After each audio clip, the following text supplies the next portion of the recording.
So just before the video starts, I wanted to give a quick shout out to what is quite possibly the most apt sponsorship I've ever come across for Vivec.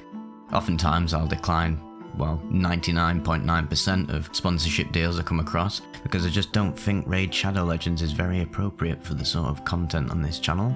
But I know a lot of you like to fall asleep to these report videos, and that's why I thought these cozy snug sleep earbuds from LikeMe really are a match made in heaven for this channel and its viewers. If you're anything like me, you might struggle falling to sleep on your back with conventional earbuds in. I'd always wondered whether there were any designs that facilitated side sleeping without waking up with a perforated eardrum. Well, here we are. Not only do these earbuds work wonders for side sleepers, they boast high quality audio, are super lightweight and soft with various different sizes of earwings to pick and choose from, on top of having 21 hours of charge when using the charging case. So, now you can all quickly and smoothly fall asleep listening to me recount the usual litany of mind-bending, reality-shattering experiences that we all know and love. If you're interested, please check out the link in the description, and don't forget to use the discount code VIVEC for 10% off your order. Anyway, we'll crack on with the video now, but be sure to let me know what you thought of the earbuds if you do end up snatching yourself a pair, and thank you to LikeMe for reaching out, I really appreciate it.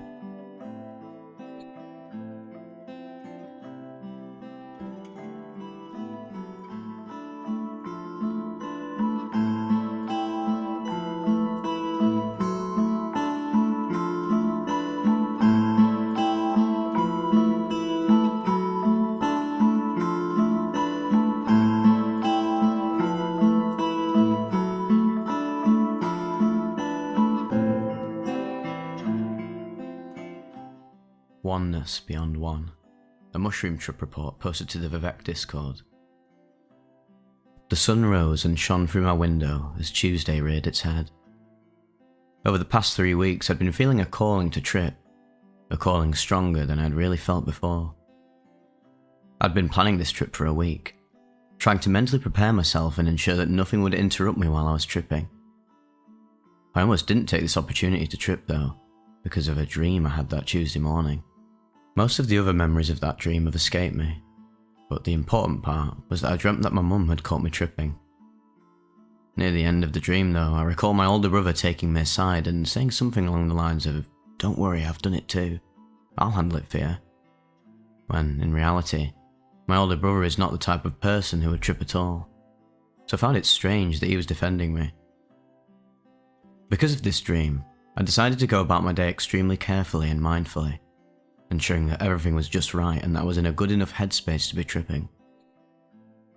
So after taking care of some chores and cleaning my room, organising it to be the perfect space for tripping, I refilled my water bottle, made some tea, and at around 5 PM, I began my usual pre-trip meditation. When I felt the waves of calm flow through me, I knew it was time to take it. I ate the whole mushroom chocolate bar, and boy was it delicious. I felt perfectly prepared to explore the depths of my mind. The come up was a little rocky. I started to notice it in the form of some light nausea and anxiety, though I didn't usually feel anxious coming up. It felt like the nausea came in waves, where it would slightly intensify and then subside, repeating that process over and over again. I started to notice my first visuals when I was staring at the posters in my room. They would shimmer a little bit, and almost appear as if they were falling or fading into the background while another copy of it would appear in front of it as it fades. I laid down and took it all in. Aside from the nausea, I was having a great time, just riding the high, watching the colours and geometry around me gently rise in intensity. Then at some point, I decided to quiet my mind a little and close my eyes. I felt a presence there right behind my own eyelids. It was almost as if they were knocking from the inside of my head saying, "Hello? Anyone there?" I was so fucking astonished that I opened my eyes and basically jumped out of my bed reeling. I mean, what the hell even was that?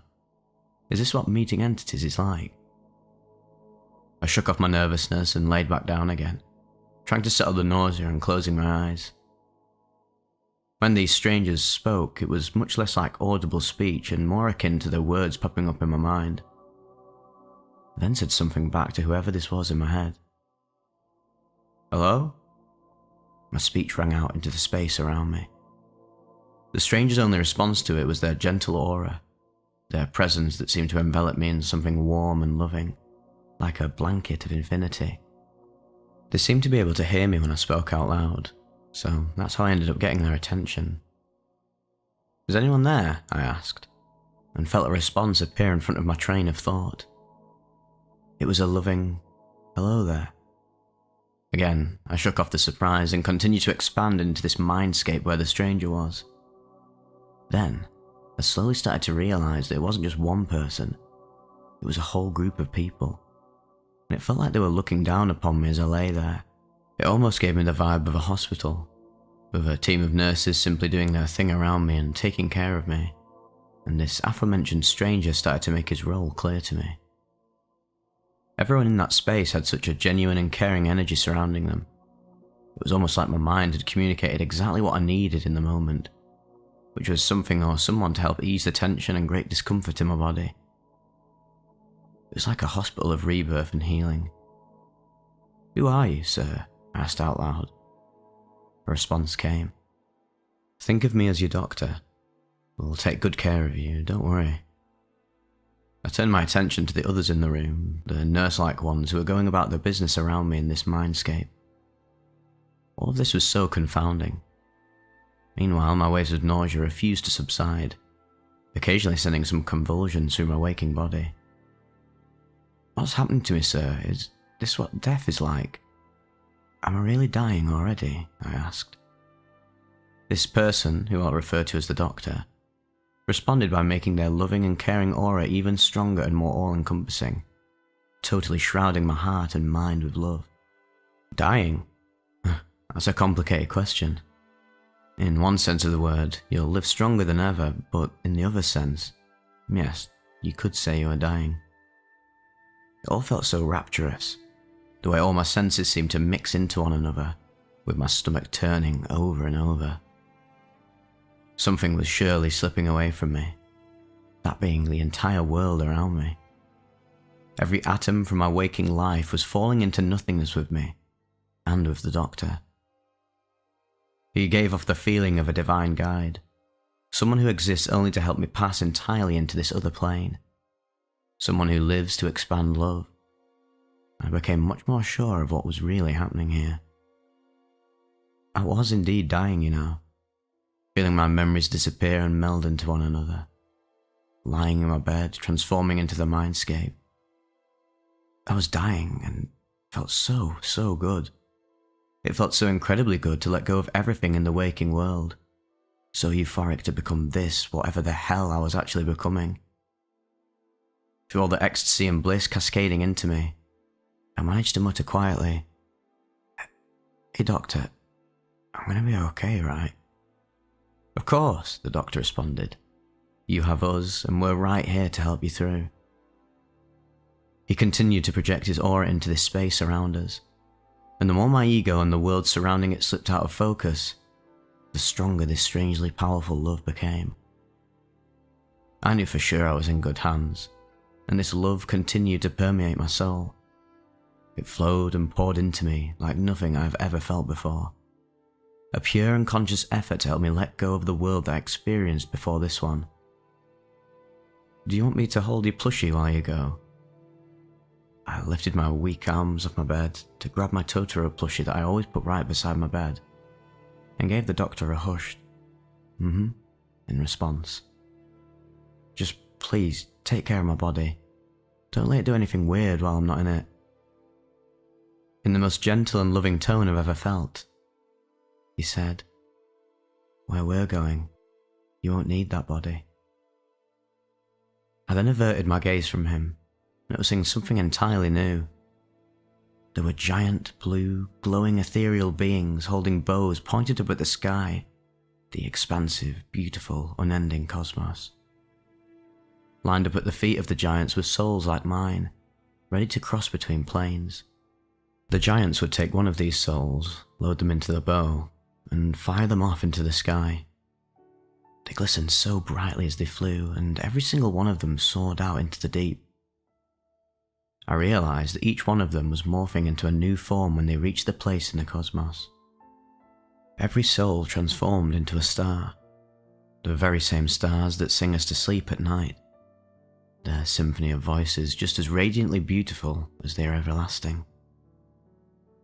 I exhaustedly stuttered out a sentence using what little energy I had left in my body. "Doctor, take care of my body while I'm gone." In that moment, I felt my body in the waking world slip away entirely, and with it went all the nausea and unease and churning of my stomach. I was through. I made my transition entirely into this space with no inkling of concern about the body I left behind, incorporating myself into this sort of spirit body. It was the most liberating feeling in existence, so much that it was beyond existence, beyond anything my mouth or my keyboard could ever express in 1,000 pages. I was in line, then slowly approaching the feet of one of the giants. I waited in reverence, soaking in the sheer bliss of the mindscape and its everlasting love. There was no time, and all times existing at once. No way for my mind to measure or quantify the things around me, and there was no need to either. Trying to organise or define such a thing in your head would be ultimately pointless. I finally approached the foot of one of the giants, and outstretched my arm to rest my hand on him. It was beyond magical, simply to be touching it. I glanced at the doctor again, silently thanking him for bringing me here, and the giant's hand moved down next to me, ready to pick me up and notch me into his great bow. So I stepped into his hand, let him do his work. I've never felt more prepared for anything in my life. He loaded me up, and with a silent nod farewell, sent me soaring into the expanse. Part of me doesn't even know what to write next. I felt every single bit of information accumulate into one great entirety. It was like the eschaton of every idea and every feeling. No single border or division was in existence anymore. Division was just a faded remnant of my past life, which served to test every being in its measure of universal love. There was no need for division, no need for any resistance, no need to understand and quantify, no need to know how much time I had been here or whether I'd really been here all along. I felt there's no existence more genuine than this, which gave me the impression that it was the deepest level of love and consciousness one could ever find. I would continue to exist here for time immemorial, forever and evermore. When all of that slowly began to subside, I started to feel my body again. Ever so slowly, the idea of a surrounding world returned to my mind, while the feeling of divinity began to fade. What did not fade, though, was the oneness, the feeling that everything and everyone is one and the same. Every piece of the waking world was linked to every other, and they have been linked for all of existence. We are all stars. We are all part of the same universal performance. We are every instrument and every voice in it. We are the hands that play the instruments, and we are the vibrations that echo through space, culminating in the cosmic sonata of unity. It's a divine unity, which reaches beyond love and comprehension. When I opened my eyes, I almost gasped for air, as if I'd come up to the surface of the ocean after an eternity in the water, clawing at the sand of reality and dragging myself back onto the shore of the waking world. I still felt it all existing within me, the hum of the instruments of the universe. I was coming down from the awe-inspiring crescendo of the cosmic song and dance, gently waving and shimmering in bliss, because I was definitely still tripping. Almost immediately I opened Discord in excitement, ready to share this experience and feeling of oneness with the world. I talked about it online with some good friends, and all the while, listening to music, singing my heart out and dancing around my room, despite the persisting stomachache. To be honest, I couldn't care less about the pain, because I was just so busy reveling in the glory of being alive, the glory of the felt presence of immediate experience. I felt so conscious and in love with the world without the walls of my ego in the way of my truest emotions, and it was one of the happiest moments of my life. Just like my first trip, I can't thank you enough for reading this. I don't know what I'd do if I couldn't share this experience with someone out there. Almost as if it beckons to be shared and spread, just like the endless love that permeates this world. There was so much to this trip that every part of it simply oozes meaning and profundity to me. Once you see yourself in everything, you'll never forget the feeling of discovering that. Infinite love will continue to run its courses through us, through all conscious beings, and it will never leave. The most powerful thing in the universe is right inside ourselves, hiding right under our noses. It hides in every tree, every river, every grain of sand and soil, every inkling of empty space and every star in the night sky.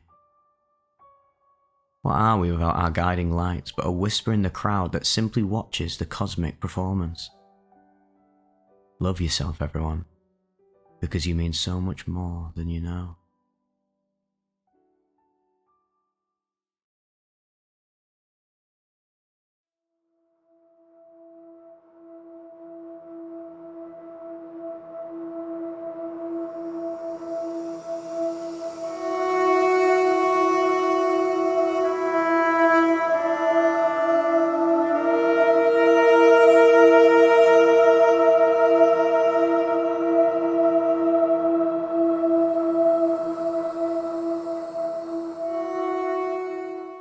The Sacred Rite Initiation, a 5-MeO-DMT trip report by X, posted to earwid.org, December 2nd, 2015.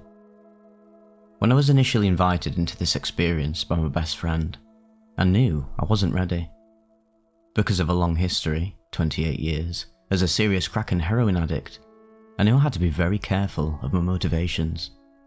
However, I'm not in any way a white-knuckle, by-the-book, recovering addict. I still smoke marijuana occasionally, and I do enjoy a good glass of wine at dinner or before bed. But going into an experience as intense and potentially alluring as this warranted some serious consideration. When I finally did decide the time was right, I was careful to set very clear and very specific intentions around my journey. My background as a practitioner of ceremonial magic in my early years, and now as a practitioner of Tantra Yoga, specifically Shravidya Tantra, which is a mantra-based, highly ritualized form of yoga magical practices, had all prepared me very well to fully embrace everything that Sophia, our facilitator's name for the batch of 5-MeO-DMT that we were partaking of, would bring to me. On top of this, I've also developed a very dedicated, devoted yoga, asana and pranayama practice, which I feel also served me well. I'd been told before that relatively few people purge with this substance, but just to be on the safe side, I only had a protein shake that morning and just a light vegetarian meal the night before. I'd become vegetarian some 6 months before. The only herbal supplements I take regularly are Dong Quai and Osha, so all in all, my system is fairly clean and incredibly strong and resilient. I was very impressed with the diligence and intention that was given to make sure that I was as prepared as possible to undergo what, for me at least, would prove to be the biggest shift in consciousness of my entire life. The Temple of Awakening Divinity was the agent of my introduction to 5-MeO-DMT. They called and did a medical background and mental health screening. The weekend before my circle was to dive, an orientation was offered which was incredibly informative and yet in no way didactic, allowing each individual to step into the space as we chose. When I arrived on the morning of my circle, I was full of a calm anticipation, for I had a sense that everything that had happened to me in my life had been leading up to this exact moment, and of course every moment, and I'd been waiting for this all along. I helped to prepare the food that would be offered between dives to help ground each individual after they emerged from the field. Then, we all went in to be seated at a beautiful altar, in a room with vaulted ceilings, sumptuously appointed and with a huge cushion in the centre covered with plush purple comforter and an Eye of Horus pillow, where we would lay our heads as we went in. Our facilitator used the symbol sets of ceremonial magic to sanctify the space and cast a circle of energetic protection, which made me feel even safer and well taken care of. Directions were called, wards were set in place, and we were each sensed and asperged. Then, we were asked in turn to offer our intention, and this really struck my heart in a good way, to offer a shadow. I offered my intention, which is stated below, and the shadow of needing recognition and acknowledgement, as well as my issues of abandonment and rejection. Then came the big question, which was no question at all for me. "Who's going first?" our facilitator asked. "I am." My hand shot up immediately. I said this with certainty and conviction. I truly was ready. Our facilitator asked me my history of psychedelics and entheogens. The latter I had never tried, the former only in my late 20s. Actual LSD 25 on sugar cubes saved in someone's refrigerator from the 60s or 70s, and some mushrooms about 10 years ago. He asked me about my drug tolerance, and I explained that although I had been a severe addict, I was always a lightweight with a low tolerance. From that information, he determined my dosage to be 9 to 11 milligrams, and explained that he used to use a scale, but had done this so many times that he had gotten fairly exact at eyeballing it. I decided to trust him. I trusted the people who had connected me to him, and knew that there were literally thousands of people who had experienced this through him. My intuition told me it was okay, and I've learnt to trust that as well. I watched as he filled the chamber of a vaporizer with argon gas, an inert suspension to carry the vapour into the lungs. He placed the prescribed dosage of white crystalline powder in it, and I watched it as it filled with thick white smoke. I will let the account that I wrote in the week following the encounter speak from here. Intention. I present my intention to undertake these sacred rites, offering myself fully to the will of the divine as an instrument of she who is Maha Saraswati, called Brahmani, that I find effortless connection to her flow of creative power, that my words, music, voice, and art be herald to the continuing emergence of Satya Yuga. Opening. The circle was cast, the space held sacred. I lay in the centre, arms wide in an attitude of willing surrender. I was asked to sit up for a moment, and our facilitator came beside me. "In perfect love and trust, I offer you this lamp of light. Journey well." I took in a deep breath of air and let it all out. I took the lamp to my lips and inhaled deeply. The taste was strange, yet somehow vaguely familiar. After all the vapour had been inhaled, I kept breathing in until my lungs were full, keeping my eyes open as instructed, and I laid back on the soft cushions. I really had no idea what to expect when I heeded the call of spirit and the invitation to participate in this rite. What I found exceeded anything I might have even remotely conceived of. As I felt my body let go of the retained breath, my entire field of vision was wrapped around with the 1,000 eyes of Indra in perfect, beautiful, sacred geometrical forms. The eyes crystallized and dissolved away into nothingness, and I found myself floating free. I'll preface the next sections by saying that first, there was not a first or second or third of these things that occurred, but rather that all were juxtaposed and occurring relatively in time and space, or maybe outside of it. And that these opening experiences were like layers of being that I was visiting with my awareness.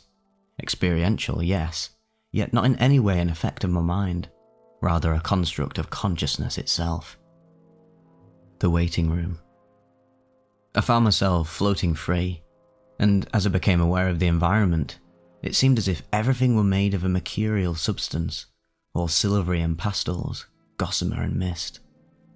The beautiful music that had begun to play just as I went in had turned to a tinny elevator-style music. There were others there, or perhaps they were mirrors of fragments of my ego, and there was one that was more substantial than the rest. I recognized this as my predominant ego. Although I am female, this was a male, all dressed in white, like some eager festival goer in search of the elusive ultimate experience. He was bouncing up and down, wringing his hands and shaking his head in anticipation. "Alright, let's do this. Yeah, spiritual experience. Oh boy, I'm ready for this." It would have been hilarious had I not been so crushingly disappointed in finding my awareness here of all places, for I was wholly intimate with this place of mist and mirrors. I had visited it many times before, and knew it to be the realm of Maya, of emptiness and illusion. I also had a knowing that I would be permitted to remain here in awareness, in a comfort zone of sorts, but that I would get from this experience what I chose, and though it was dreamy and sweet, here was only a superficial and nebulous light show. Then, as if from across a vast distance, I heard our facilitator's voice say, "Remember." I realised that to go any further, this part of me, this ego self, would have to stay here. I would have to drop all pretenses, dive deep, and embrace what was waiting without reservation. Eruption. With the word remember came another call, voiceless yet resonating from the core of my being. My most ancient knowing Atman, my higher self, beckoning me to step into her once again. I remembered the ancient rites that I'd participated in through lives untold. I felt the anchoring energy signatures of those holding space around me and those holding space for me from afar. I felt utter trust and knew that I was safe, and so I began to go within. The self that I now was knew what was required. "Ground me," I said aloud to those in the circle around me. Though I had no physical sensation of it, I am told that hands were immediately on my body. "Hold me," I said to those who guarded my physical space. I went deeper yet, and the power began to build. "Hold me," I cried to those I had asked to hold space for my journey, but who were not in immediate presence. I felt myself drawing further down, a gathering of force so pure and sacred that words cannot describe. "Hold me. Hold me," I cried to all holders of all sacred ritual and circle throughout time. I continued to ground and build, and the power was terrible in its beauty and magnitude as I reached in and joined with the hoary soul of Gaia herself. "Hold me," I screamed to the Mother of the Universe, as I knew the feeling Hanuman himself must have felt as he gathered his unbounded strength to leap across the ocean of samsara. I heard the word, "Yes," whispered by my guardians. "Tell me yes," I pleaded. They said, "Yes," again. "Louder," I begged, needing to hear their reassurance, to know they were strong enough to hold the field for what was coming, and they answered, "Yes." "Louder," I screamed, and they fed back all of my passion, all of my fury. "Yes, yes." And I felt the coming implosion and knew that if the field were too strong at the moment of release, I would shatter. I knew exactly what was needed and when, and at just that moment I said, "Soften." The field I was held in relaxed just enough that the edges were allowed to curl gently in, the linear crystalline planes of force becoming pulsating waves of geometrical particulate. I felt what every flower bud feels as it bursts into bloom, what every volcano feels as it erupts from the Earth's crust, and what every supernova feels as it implodes in massive nuclear annihilation. From beyond the centre of my being issued forth two distinct and inseparable projections. With the fury and potency of all of the pain and all of the ecstasy of creation came a scream that shook the very foundations of matter itself. From beyond the portals of time and space issued an orgasm that was the birth of stars, galaxies, and universes. And with this came an effluent projectile emission that was the healing, furious waters of my Ganga, pouring from the centre of Heaven's Gate to wash away all of the sins of the ancestors of humanity, to purge all of the holiest places, and to asperge every sacred rite performed throughout time. And in this, I was born into being, born into the birthright of every child, into pure bliss riding the waves of divine consciousness. The joy of innocence that cannot be lost because it is inherently what we are, reclaiming the Lila of the goddess. For every misplaced child of creation, transported through laughter, through tears and through songs sung in words that have been buried long ago in the sands of time. They were obliterated in the dust of stars. She then welcomed me into her manifest fullness. All that was the knowing Shivaham, divine, sacred, feminine. I am that. I remember soft waves of silvery light with all colours of creation, and then some carrying me in an ecstatic dancing flow. I was once again what I have always been, an innocent, beautiful, divine child of the universe, and I was healed of all limitation and constraint. I cannot even begin to express how utterly sacred and held I felt and still feel residually. There is much more to my journey, but this has been compartmentalized by grace in my mind until I am ready to receive and process it. When I emerged from the field of being, my words and every atom of my essence said, I am held. I could still feel the waves of energy around me, palpable enough to play with, and I felt absolutely delighted in the engagement with it. I recognized those around me, still holding space, still saying, yes. And some I felt called to share with, a message just for them. My holder of earth energy I told that I, too, felt the pain of the earth just as he did. I saw him hiding a feminine power within, and I told him to let her out, for she was beautiful. The healer in the circle was to be told that she was fully present, and that her body was beautiful and perfect. I found out later that these words carried significant meaning for the both of them.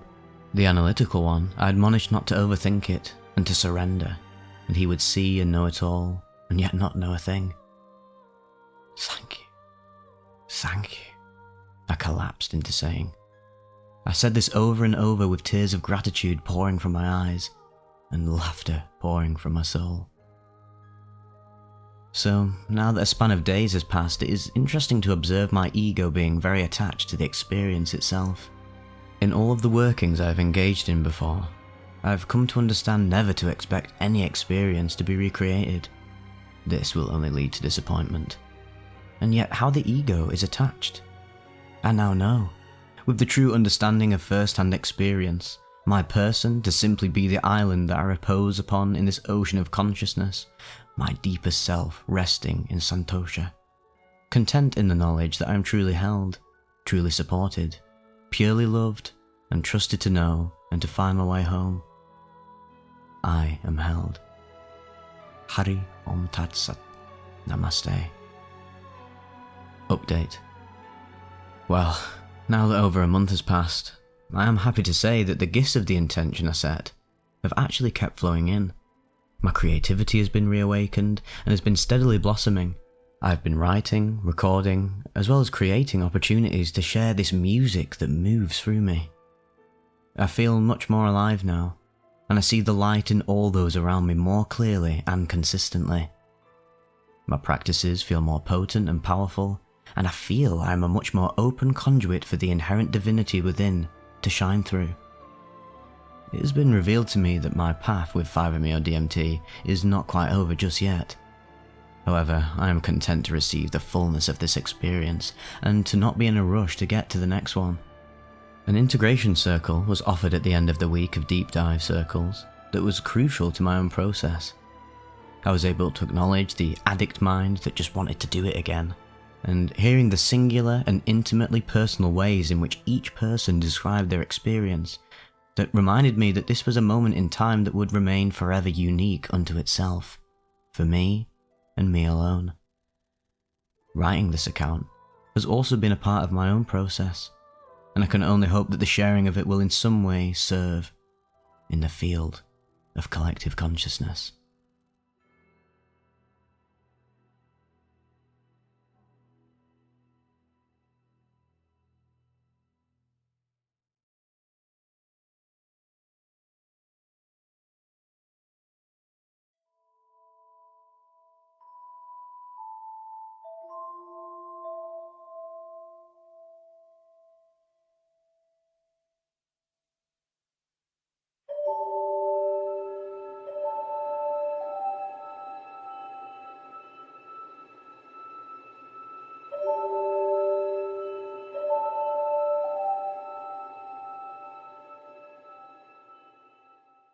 Divine Intervention. A 4HO MIPT trip report by Rough Guppies. Posted earwid.org, October 12, 2021. Dose: 12 mg of 4HO MIPT fumarate at 147 pounds. Background. This is my first time taking 4HO MIPT. I'm sensitive to most substances, and sometimes extremely sensitive, which is why I chose to take what I thought would be a small dose. I've used psychedelics for several years, Most of my experience is with 1P-LSD, psilocybin mushrooms, and I've also had 3 low-dose San Pedro trips, as well as numerous smoked DMT trips, and 1 experience with 4-ACO MET. I had a playlist prepared. For weeks I'd been researching this substance. I was set to dose in the evening with my girlfriend as my sitter. I weighed out 12 milligrams of 4-HO-MIPT and stirred it into a clumpy suspension in water. This substance does not readily dissolve into water. Let me tell you, it didn't taste very good. It was quite a lot like L-tryptophan. The first alerts happened in less than 10 minutes. My vision started warping and it was hard to see details clearly, somewhat like being drunk. The come-up was rapid and distressing, and I became very anxious and worried about just how fast it was happening, because just a few minutes prior, well, I was completely sober. I started breathing heavily and became worried about what I'd got myself into. I didn't intend for this to be a strong trip, nor did I expect the possibility considering the dose. I was extremely restless and developed a lot of gastrointestinal distress, which then caused me to panic and become paranoid. I even thought I'd taken the wrong substance. My girlfriend reassured me I was safe and reminded me that we had tested the substance with colorimetric reagents not long before and confirmed its identity. The effects were unfamiliar and at this point did not remind me of psilocin. It seemed to peak 45 minutes from dose, but it could have taken as long as an hour. I finally calmed down when the overwhelming and rapid come-up ended, but my emotions continued to sway back and forth between quite pleasant and quite unpleasant. At points, I truly wanted it to end. The body load was rough, and I had tremors and was very cold for most of the experience. It had been years since I'd last taken mushrooms, and I was hoping this experience would have some of the mushroom essence that I valued and missed so much. While many aspects were different from how I remember psilocin, the overall character felt the same. In comparison, 4-ACO-MET, which is considered adequately similar to psilocin by many, left me very disappointed with how utterly unlike psilocin it felt. However, 4-HO-MIPT brought me back to the same beautiful place psilocin brought me during my very first powerful psychedelic experience. Said to my girlfriend that it was just like it was the first time. I felt like I'd come home after so very long, and that the spirit of the substance loved me and was taking care of me. I knew I was in good hands, and wept as I told my girlfriend how grateful I truly was. In the time since my early experiences with psilocin, I've used various other psychedelics, predominantly 1P-LSD. Comparing 4-HO-MIPT to psilocin is difficult. It's been a long time since I'd taken psilocybin mushrooms, and I was inexperienced when I was taking them. Similar to psilocin, I went back and forth between relaxation and laughter, between anxiety and comfort. This substance produced strong visual hallucinations, but unlike with DMT, they were neither incredibly vivid nor central to the experience. Nevertheless, they were novel. My body and surroundings changing form was the most prominent sensory hallucination. I often felt as though my body was water, especially when I was crying. I turned into a complex waterfall scene on the side of a mountain. Colours on surfaces in the room shifted through the spectrum. However, colours were not super vibrant with eyes opened or closed. There were auditory hallucinations similar to DMT which unsettled me because of my mixed experiences with it. My DMT trip started novel and fun, although not profound, and ultimately became disturbing, grotesque, and even malevolent towards me. The 4-HO-MIPT-induced auditory hallucinations that I found particularly uncomfortable were loud, menacing beeps and clicks, similar to the sonar of a pod of dolphins or the wispy synthesizer sounds of jazz fusion. When the music became quiet or between songs, these sounds became very audible. Because of the sonic dissonance, along with the association I drew to DMT, I was not seriously happy about hearing them. I ultimately came to see this as a test of my mindfulness and my ability to fully let go. I repeatedly confided in my girlfriend for reassurance that everything was okay and that I was safe. I saw these unpleasant aspects to be a test of my ability to truly surrender with full trust and faith. Once I realized that the spirit of the substance was testing me, my perspective shifted. It showed me that I did not truly understand. This intelligent guiding force was beyond my capacity for understanding. Instead of an experience of total clarity, which I'd felt on other psychedelics, This was a humbling experience that showed me the pointlessness in trying to understand things which were completely beyond me, and instead, I should just have faith. The tribulations of the experience were both a test of my faith and a way for the presence to show itself to me and let me know that I had more to learn and grow from. When I realised this, it was like the Spirit revealed itself to me directly.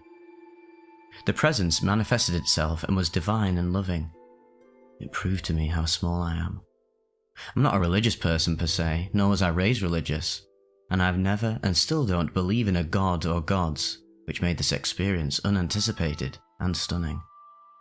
In total awe and wonder, I felt the humbling presence of God. I said to my girlfriend, "I know that I truly do not know. This feels like God." This really was an experience of divine intervention. I've had the experience of a loving presence on psychedelics before, especially with psilocin, and I've encountered entities on DMT, but this experience elicited the strongest feeling of a powerful other. I thought it would be ridiculous for the ancients and modern indigenous groups who use psilocybin mushrooms to regard their consumption as anything other than consuming the body of God. The feeling of this presence was persistent throughout the experience. For what felt like a long time, I was crying and smiling at my girlfriend in total astonishment. Whether or not this presence was actually conscious itself or simply perceived as such is not important to me, because I do not believe that any consciousness has a self or ego at the centre of it. It was just love that was felt. I began coming down 2 hours from the dose. I hugged my girlfriend tight, thanking her for helping me through the experience, and with eyes closed, I felt my body turn into multiple flowering vines which wrapped around her. For the duration of the come down, I was hungry but had no appetite, and still later into the night, it hadn't returned. I felt very positive and relaxed, despite being very sore and having a headache. I gradually continued coming down for another 2 hours, at which point I took a small dose of kratom. I felt pretty much baseline at 5 hours from dosage. I had no trouble falling asleep and awoke feeling rested and refreshed. What a substance, and what an experience to behold at such a small dose. This felt long overdue. This experience was incredible and beautiful, and unlike any other experience I've ever had, but was not without its challenges. The presence of my girlfriend was reassuring and crucial to my ability to feel safe and give in to the experience as a whole. I have nothing but reverence for this amazing substance.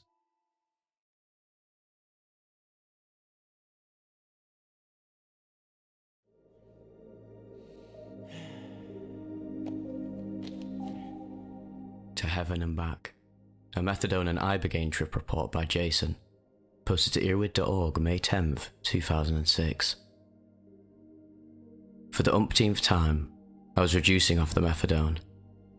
I got down to 25 milligrams, and then unfortunately, I started using once again.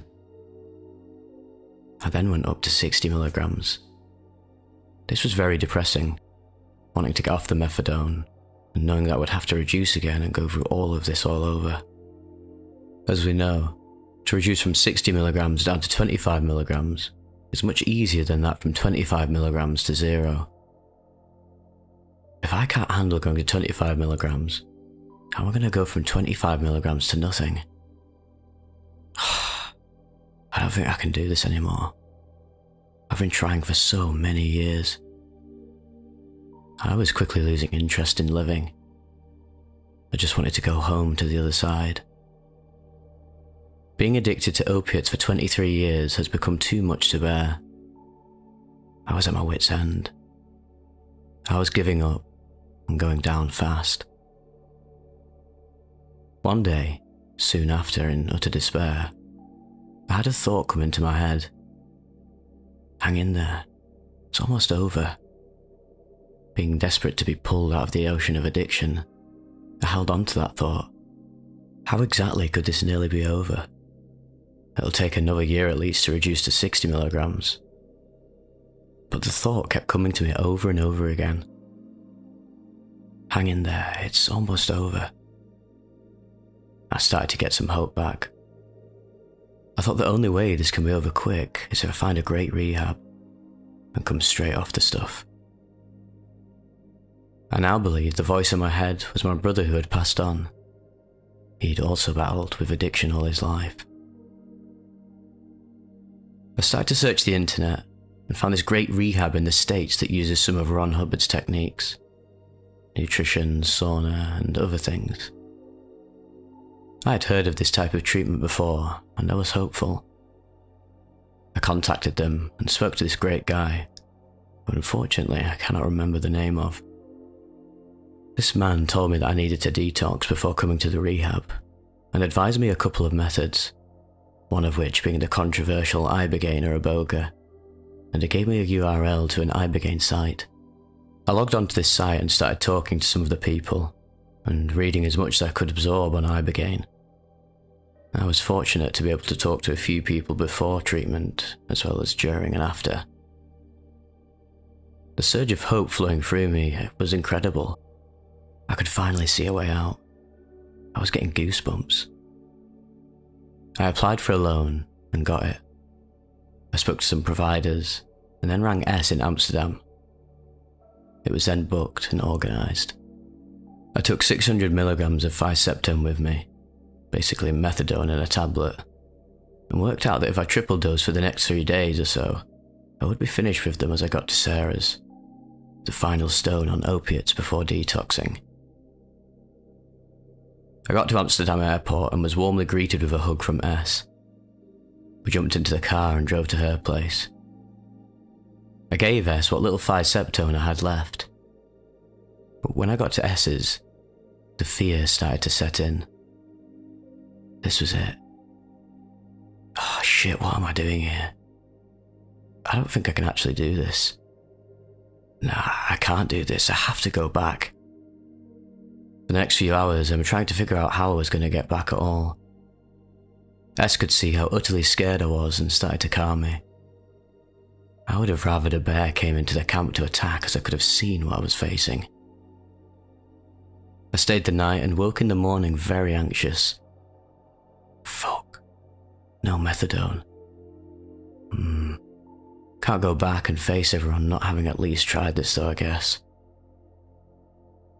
Started to get a little sick in the afternoon, and S gave me my first dose of 1 gram of Iboga extract. I laid down, and after about 1 hour, I started to feel relaxed and more at ease with the Iboga, a slight vibrating sensation. Knowing this was a very spiritual plant, I gave thanks with each dose and asked for guidance. An hour or two later, I was given 1.8 grams. The vibrating became more and more intense, and I felt a low-pitched buzzing in my head and a vibration in my body. Very relaxing, and no withdrawals. About an hour or two later, I was then given 3 grams, and the low-frequency type of vibrating became more intense. And then I found myself in the jungle, or somewhere similar to it. I was on a mat on the ground, and there were 7 or 8 tribespeople on each side of it. They picked me up on the mat and started wobbling it, side to side. I knew in that moment that they were healing me. I was vibrating and saw my cells being vibrated. Within my cells were dark blockages, little bits of black in these brilliant white cells, as I was being wobbled side to side, and I could see my cells vibrating more and more. The blackness started to vibrate out of my cells, and the dark blockages were being dissipated to the sides of the cells and disappearing. It was then that I was given 5 grams, and after a while there was like this explosion, and I found myself on a round medallion type of thing about 8 feet in diameter, like a huge coin of sorts. I was spread-eagled on this medallion and could not move, arms and legs all spread out. One side of this medallion was a brilliant white, and the other side was pitch black. The medallion started to flip whilst going up, and then it stopped on an angle facing up at about 120 degrees. And then it felt like people put their hands inside my body, my bones from my back, and then they ripped away with a crack. And as this happened, the back of the medallion, which was pitch black, snapped away. And even though I was still spread-eagled on the coin, I felt myself falling into this pitch black abyss. This feeling of falling, and at the same time, knowing I was also on the medallion feeling safe. The feeling of falling disappeared, and yet I was still on the medallion. The medallion was now only a brilliant white.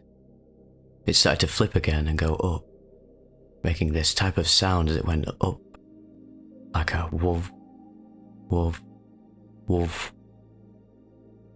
The medallion came to a stop, and I was facing this most beautiful light. Love, acceptance. More than light, more than love. Do not have the words to explain such a sight.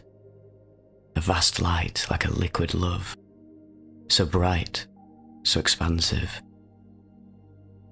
I was a little concerned, and I was told there is nothing to fear. Face the light. And as I did, the light which was everything in that existence, there was nothing else at all. It started to move towards me, and then went through me, and what a feeling that was. I started to get champagne bubbles of light going through me, up from my stomach, splitting at the base of my heart, exiting through my shoulders. Shring, shring, shring. It was like I had to be cleansed before going any further. It was like trying to mix 14 karat gold with 24 karat gold. If one does, they taint the pure gold. And so I was smelted, purified, so to say. One of my brothers was killed about 2 years ago. As I was in this light, I saw his head. It was moving from side to side, with these white flames coming off his head like locks of white liquid light. His mouth did not move, but he was speaking to me. There was light coming from his eyes and from his closed mouth, like he was facing a fan, and the fan was blowing his hair, but it wasn't exactly his hair. "You cannot die," he said to me. "You simply leave your body behind and vibrate into another dimension. I am still alive, just in another dimension now.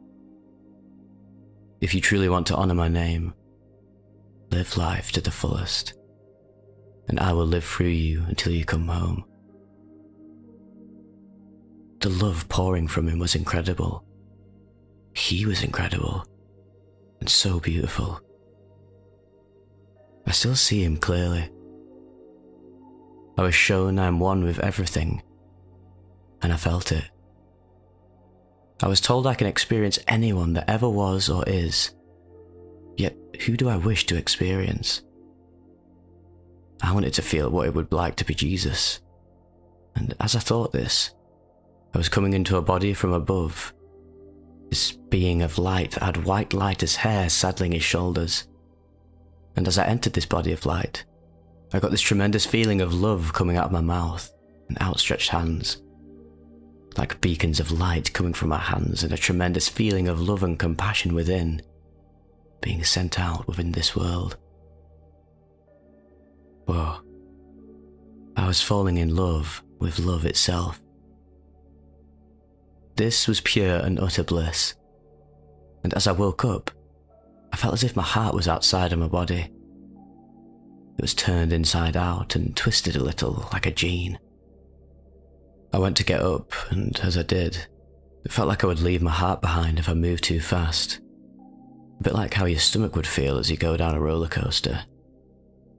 And for the next 24 hours or so, I had to cradle my heart outside of my body, like it was my heart's spirit. I would lay down cradling what looked like an empty space above my chest, which I felt was my heart outside my body.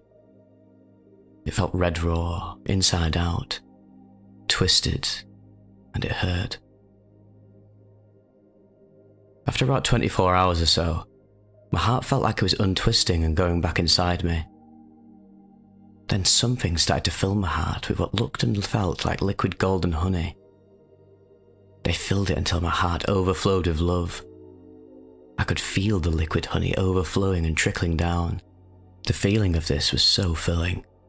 and the love I felt was more than anything I can honestly describe in words. For the next 7 days, I had no withdrawals. My energy was non-existent though, and I couldn't sleep. After about 7 days, I started to feel some withdrawals, about 5%. And not sleeping was driving me mad. I was so very bored. I was listening to a lot of music, day and night. A lot of Pink Floyd's The Division Bell. I was so happy though. I'm free. Fuck me, I can't believe it. Wow. I kept thinking this over and over and would cry with joy. I'm free. I'm finally free. After about 3 weeks, I had approximately up to 15% withdrawals. However, they were different this time. Not at a soul level, more physical. Like I was just sick and recovering. I stayed at S's for 27 days, and in this time took nutrients and S cooked yummy food. Now I am into my 4th month. I still feel a little not right, however, but I am getting stronger every day. Please bear in mind, I have had 23 years of addiction and came off methadone due to this. My aftercare consists of no friends around me that are using, as well as drinking herbs and a lot of nutrients. They make the mind stronger. No sugar at all except for fruit or an occasional short black coffee. And smoking pot has helped tremendously, as well as exercising, which has helped my sleep. Socializing and laughing my head off is also great. I went to a nightclub and laughed so much that I got kicked out. I honestly couldn't believe it. I have steam baths at the gym to help sweat out the methadone. And to help with sleep, I took kava kava, passion flower and valerian. On top of this, I was also taking Metagenics Fiberplex Plus, as well as vitamin B complex and other nutrients. It cannot be properly stated just how much good food is to a huge recovery, and a lot of water. I also gave up many years of smoking tobacco. I do still feel like a cigarette now and then, however the urge goes within a minute or two of disappearing. I still find it hard to concentrate, and I do get impatient. Normally, I'm a very patient and tolerant man.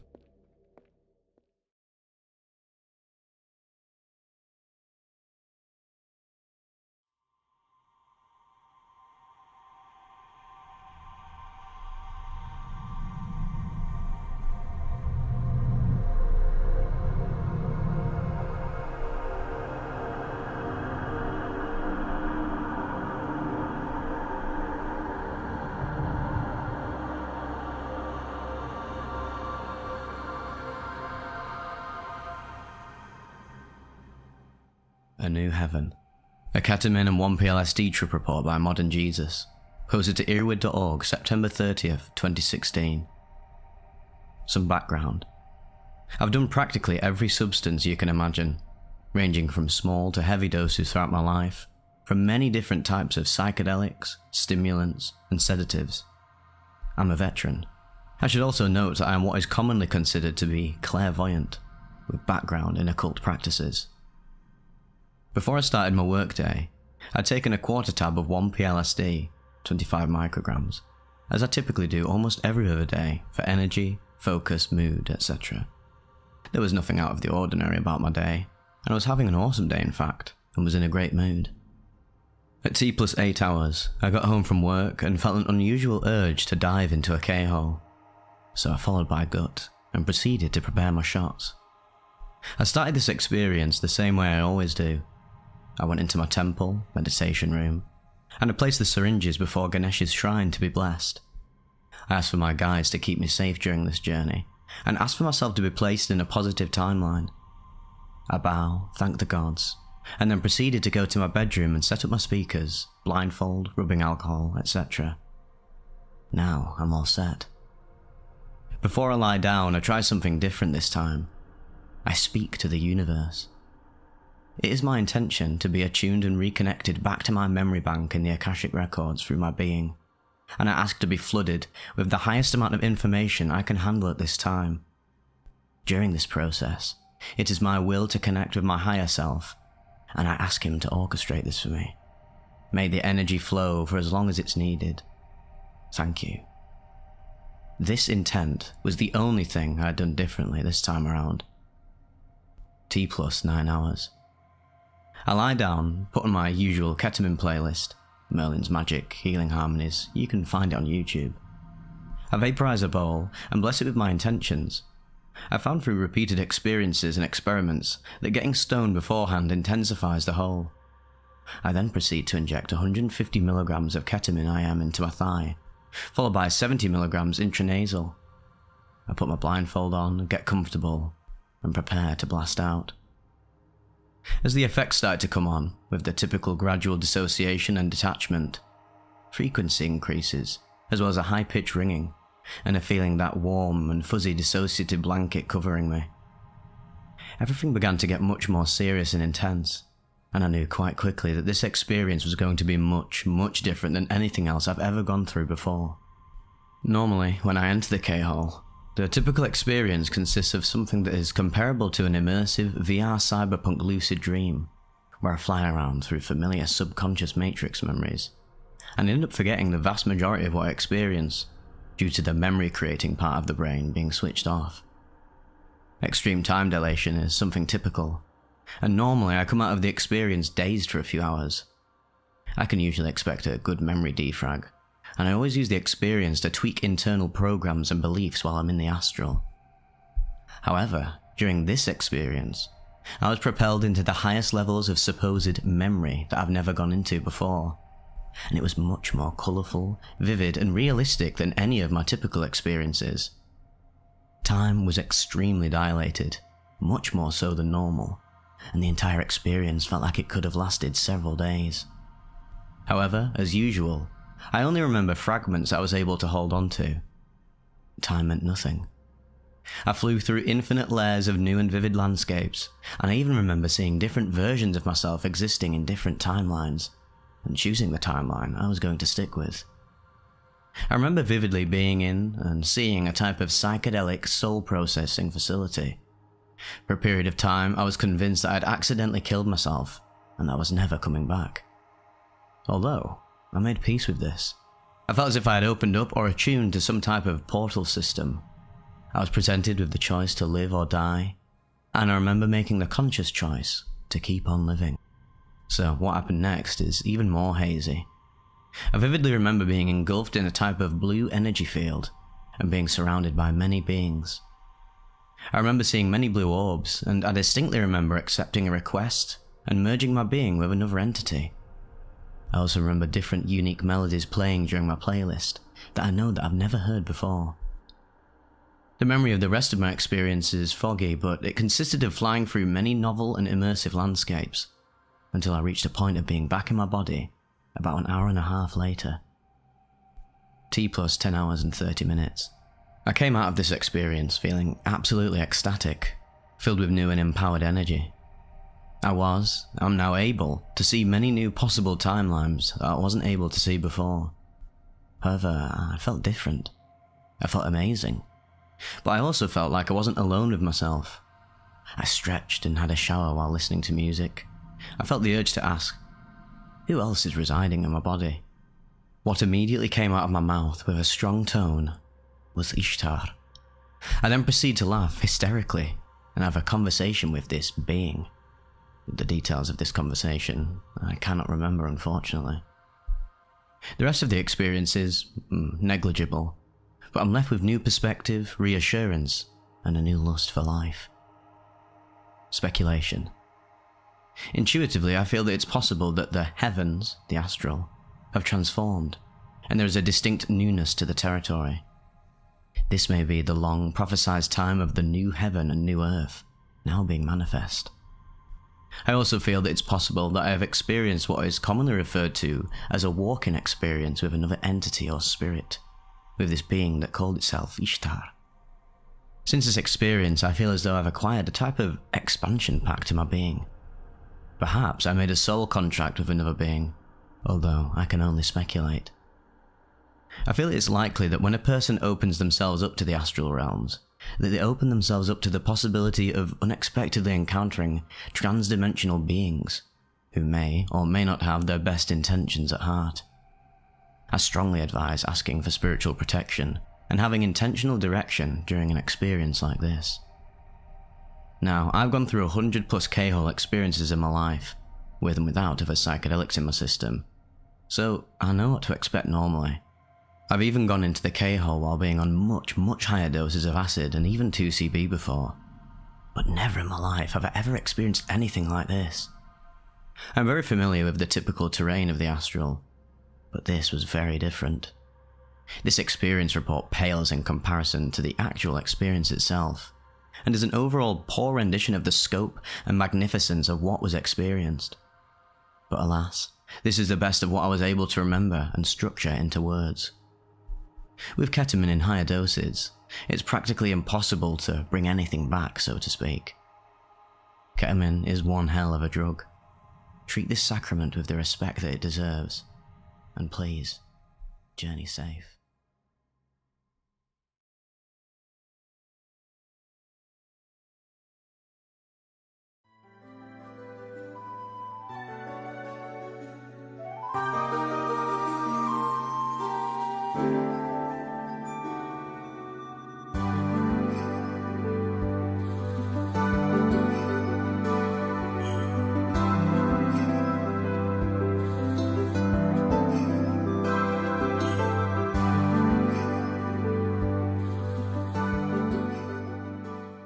Flowing through the veins of God, a 5-gram mushroom trip report by a free lunch, taken from the Vivec Discord.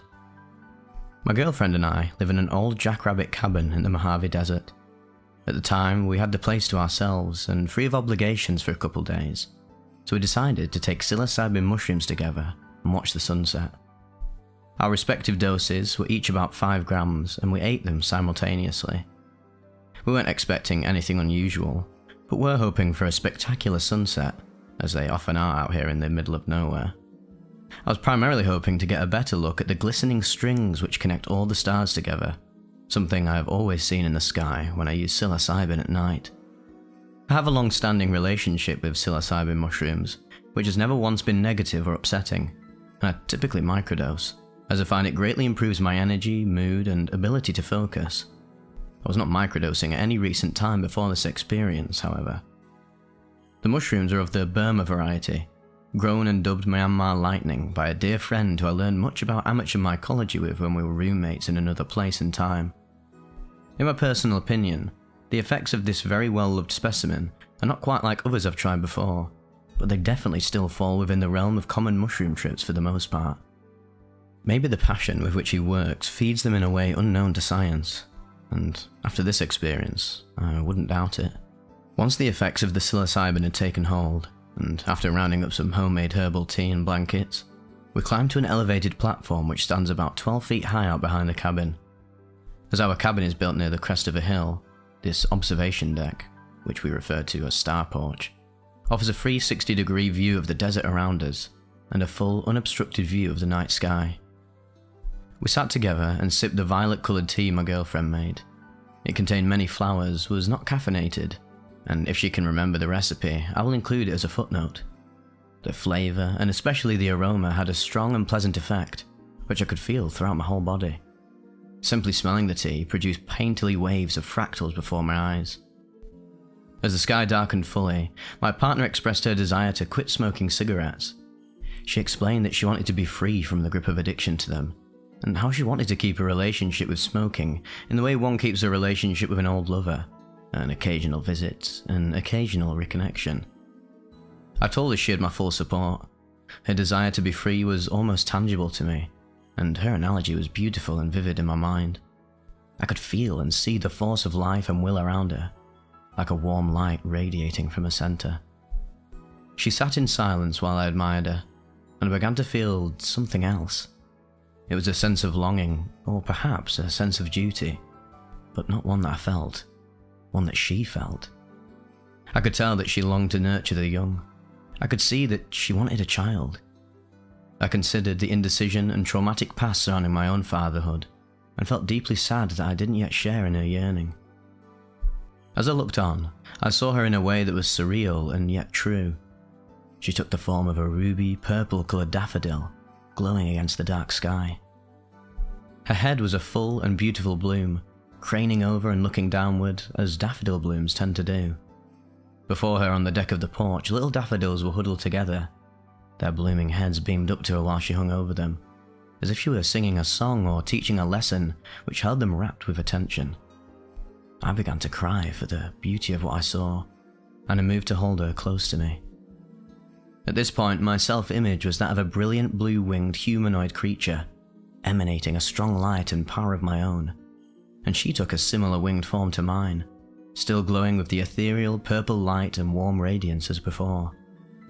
It felt as though we had just landed on our perch there, and were looking out over the horizons around us, divining where next to fly. We laid down in our nest of blankets and held each other close. By now, my lover was also crying.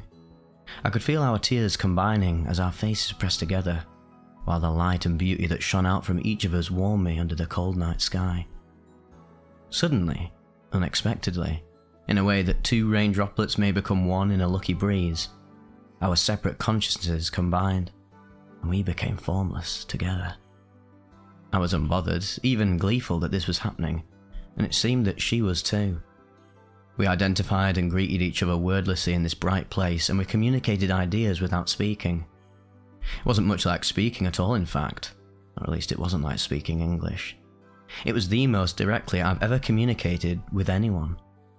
It was first like knowing for myself, and then like knowing that she knew too. The revelation here felt less about what we communicated, which was mostly messages of love and happiness for each other, and more in the manipulation of whatever dimensional fabric allowed this mode of communicating. It was an enrapturing, timeless, and exuberantly joyful experience. As is often the case during my mushroom trips these days, what I actually heard in my ears throughout the experience was primarily my material world tinnitus. Typically with psilocybin, it grows from its usual background ring into a chorus of high tones which hold a lifting note, almost like 1,000 voices which never want for breath, but are always on the brink of running out of it. I feel it is not always present in my trips, but it's never unwelcome when it is. The physical sensation was that of being immersed in a warm and flowing, even bubbling liquid light, almost as though each of us was suspended in a solution of the other. What I saw once we had settled into being in our new dimension added immense depth to what I felt, and I can best describe it as beautiful, grotesque, and humbling. It was like a H.R. Giger painting, but warm, colourful, happy, loving, and encouraging. I saw the whole of connected consciousness extending outward from our place in it, like a galaxy of stars on a vibrant widow's web, rippling and undulating in all directions to infinite reaches and topographies.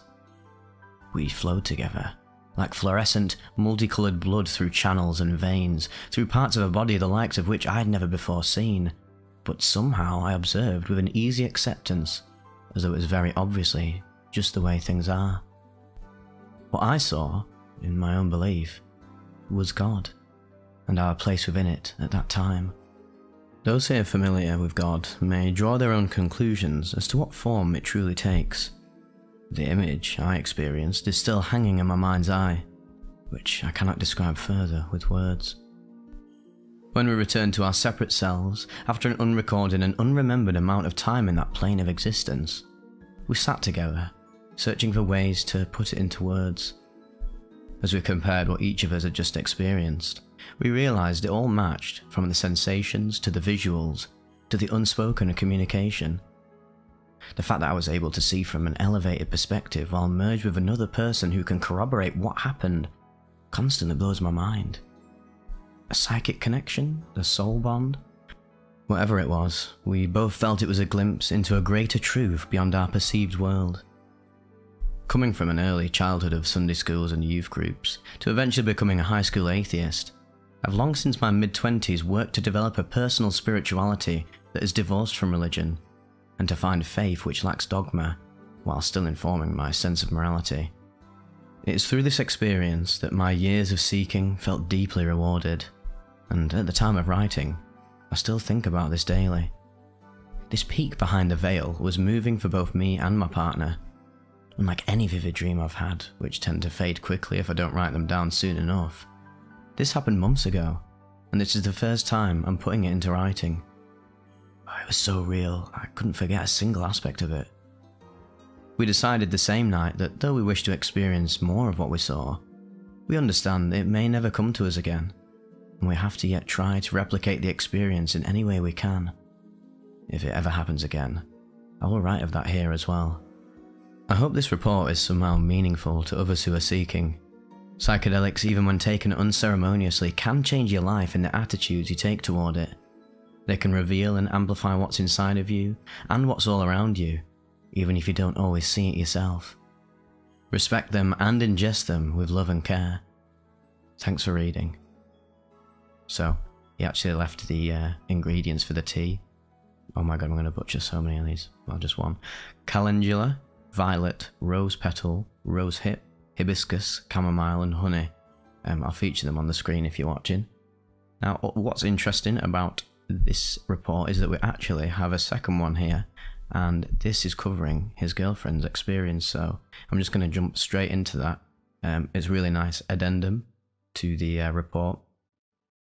About an hour before sunset on October 18th, we took a large handful of mushrooms each. We'd both taken this particular batch, lovingly grown by a dear friend of my co-pilot, several times prior with consistently uplifting results, at a range of doses from single caps weighing less than 0.5 Gs to small handfuls weighing between 3 to 4. These are estimates, as I typically judge mushroom dosing based on intuition and their feel, occasionally documenting with a photo rather than reliably measuring on a scale. On this occasion, we decided to take more, and I believe we took around 5 grams each. In my experience, a hallucinogenic dose of psilocybes results in a series of predictable physiological effects as the material begins to metabolize, in this case after about 15 minutes. It starts with a mild nausea that is resolved by laying down supine and closing my eyes. There is a subtle physical sensation of blood rushing to my head, or my brain seeming to feel warm. Sometimes this is accompanied by chills, and it's very important for me to head that off because if I continue to feel cold, that can result in the nagging sensation of wetness anywhere my body is feeling chilly. Luckily, we live in the Mojave Desert, and mid-October the highs were still in the 90s and the lows barely dropping below 70. So, as I lay down in my warm kitchen on the dinette bench, I felt a wave of strong drowsiness wash over me and waited patiently for the side effects of the come-up to subside.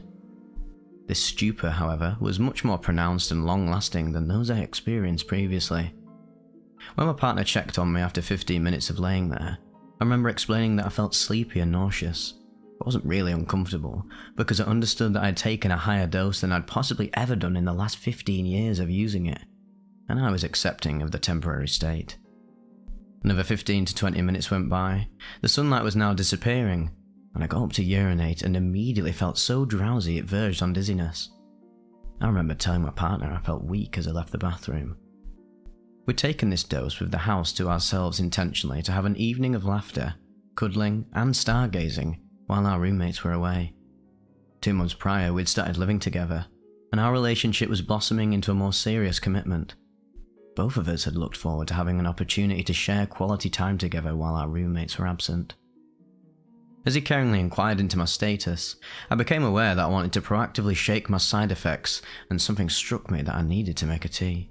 I set a pot of water to boil and pulled every dried flower out of my herb drawer: calendula, chamomile, rose petal, rosehip, violet and hibiscus. In that moment, I noted a lack of thought process and the feeling that I was operating on pure instinct, not recognizing until the flowers hit the pot why my subconscious had motivated me to prepare the elixir in the first place. The second I smelt the terpene-laden vapours, I immediately felt more clear-headed, and the persistent nausea vanished. The liquid was a gorgeous violet colour, and felt excited that I had done some kind of kitchen witchery in an altered state. I'd made a love potion for myself and my partner to enjoy for our romantic evening, simultaneously addressing the symptoms of onset, because I was ready for them to be over by now. Since I was feeling so much better, I gathered up a few items to take up to our star porch. a climbable shade structure in our backyard with a deck about 12 feet off the ground. We were accompanied by comfy pads, pillows, blankets, the pot of flower potions sweetened with honey, as well as water, seltzers, and a speaker. We climbed up, and for the next several hours we remained up there, literally pissing off the side of the thing rather than leave the stars in each other's company. As we settled in, I don't remember the details of our conversation, but I do remember a lot of laughter, swells of euphoria, and gratitude for my home, my lover, his dog, my cat, the desert around me, and everything it has provided since moving there a year and a half prior. After an unknown amount of time, counting blessings, probably somewhere around an hour, I began to speak about my unhealthy dependence on cigarettes. And as I spoke, I realised how much I would like to embark on cessation efforts. This was the first time I ever brought up this insecurity with my partner, and as we sat together under the starry sky, I started to feel an omnidirectional expansion of my soul, a feeling of letting down a wall that had been overgrown in my mind to the extent that I forgot it was there. A state of pure emotional vulnerability in the safest possible place, in the arms of a person who was equally open to cradling my heart as it poured out my mouth. He heard my description of my desired freedom from addiction, and held me tighter and enthusiastically agreed that he wanted me to experience release from the chains of my toxic relationship with tobacco. As he grasped me, it seemed like I could feel every muscle fibre, every pump within a blood vessel, every electrical charge in his nervous system. "You are such a beautiful person," he gasped. Overcome as tears streamed down his face. I thanked him, eyes closed, and over the next few seconds the sensory inputs of the material world were steamrolled by an all-encompassing spirit realm visualization. Spectacularly coloured undulating patterns that resembled fiddleheads and octopus tentacles unfurling. I was physically held tight into the chest of my partner, but that was secondary to the experience of being encased in an egg-shaped pink, white, golden yellow orb of safety and love. It was while in the egg that I knew for certain that he and I were fully communicating telepathically, and that he was having an equally immersive experience connecting directly to the soul. We both continued to hold each other close and allow this moment of transcendence to play out as long as it possibly could, both of us occasionally muttering something like, "Wow," and gently crying with wonder. In the egg, I started to transmit psychic messages to other loved ones. We were situated in a dimension that made it impossible to account for the amount of time in the standard reality. Our mutual journey to the spirit realm slowly eroded, and I realised I was back in my body. We started to speak to each other out loud again, and even though I was certain that he was having the same experience as I was while we were having it, I was relieved and super excited when I started asking him about what he was seeing and telling him what I was seeing. And it really was as it felt in the moment. We had successfully soul melded. This was the peak effect of the mushrooms, but the trip was far from over. We continued to decompress, laugh, came down from the star porch to snuggle the dog and the cat, and finally lay down in bed, falling asleep as the sunlight returned. This was the most life-affirming experience I've ever had with another person, and the most potent out-of-body experience I have ever had, period. It's one of those situations that, as much as I'd like to verbalise every detail, I feel like the language of love is poorly translated into English.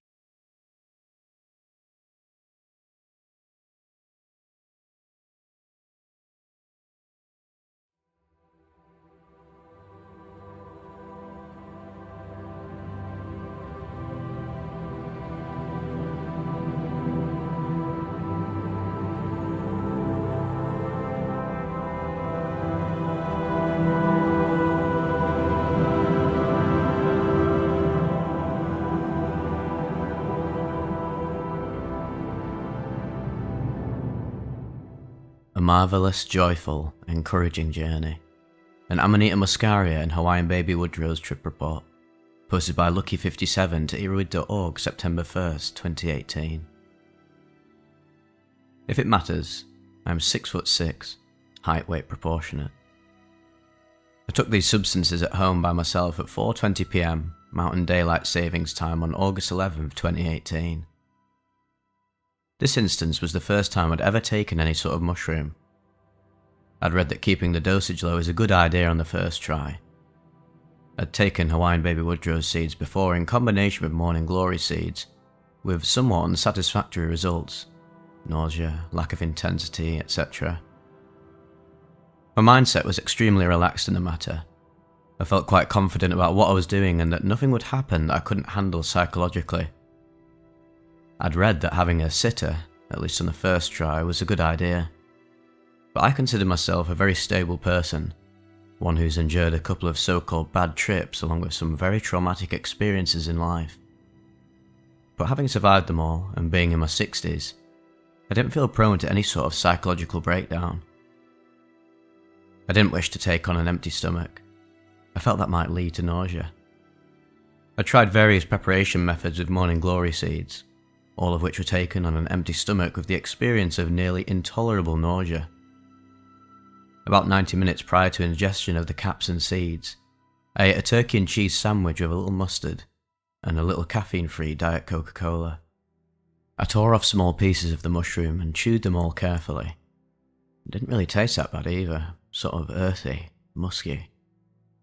I took all 4 seeds at once and chewed them, leaving them under my tongue for a minute, then swallowing them. Then, I took 2 dimenhydrinate, not diphenhydramine I must say, or Benadryl. They're these anti-nausea tablets, and alongside that I ate a clementine orange since I'd heard that acidic fluids help to potentiate the alkaloids in the mushrooms and seeds. After about an hour and 45 minutes, I took a booster dose of half a cap of Amanita muscaria, as well as 2 Hawaiian baby woodrose seeds. Then, after about 2 hours and 30 minutes, or 2 hours and 45, I began to experience some mild closed-eye visions. It was like sitting on a big outdoor balcony with a 180-degree view of the Aurora Borealis. Gradually, the visions became more intense, much more colourful, and much more complex, with constantly changing abstract patterns. It was like watching multiple movie screens at once, being able to pay attention to all of them at once and note what was happening in each one of them. Sometimes all of the screens would meld to form one single image, and occasionally, figures of faces, which I initially thought of as being grotesque, menacing or perverse, were a little bit intimidating at first. But I knew that resisting these figures or trying to run from them would intensify the slight anxiety I first felt. So, I willingly accepted them, and I thought of them as being my friends rather than enemies, which caused me to smile. I thought of my smile as moving through space under a strobe light, like a river of undulating smiles which made me smile all the harder. I began to feel joy at knowing that I was under the influence and so much in control of it. I conceived of reaching out to touch the visions, and extended my arm upwards above my body while lying on my back, which was about 4 hours and 30 minutes after the initial dose. It was as if I dived right into the middle of all these marvellously coloured patterns and pieces of jewel-like light sources.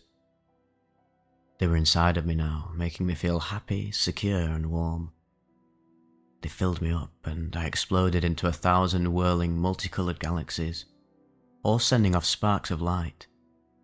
Yet, even though I'd exploded, I could stand and watch myself as a separate observer, even though I'd experienced that sensation of filling up and so joyfully exploding.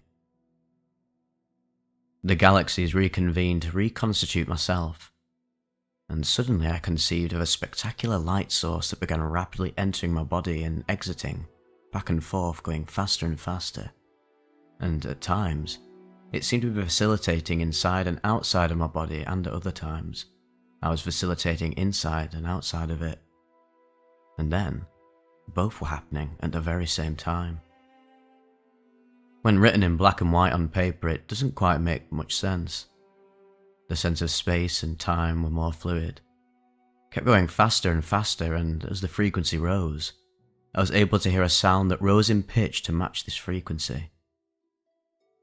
At last, the light and I were completely one, and then we began twirling and rotating through an ocean of colours. Our form changed constantly and would encompass the normal size of my body to perhaps 100 square miles back and forth. Throughout all of this, I'm aware of the constant process of change, renewal, and acceptance of the rapidity with which it was all happening. So much was happening in such a short time that time itself seemed to slow down. It was at this point I thought to myself, I think I'm pretty much peaking about now, which caused another huge smile and a sense of joy and satisfaction to wash over me. The fact that I was actually able to enjoy a hallucinogenic experience, especially after my rather strict upbringing, made me feel very pleased. It had been about 5 hours now since I took the first dose of mushrooms and seeds. I conceived that something sacred and otherworldly had entered me and that I had entered it. Some magisterial, majestic force that was making me lose my own identity, myself, repeatedly, over and over again. For some reason it seemed natural to me to find myself over and over again, and to continually identify with it.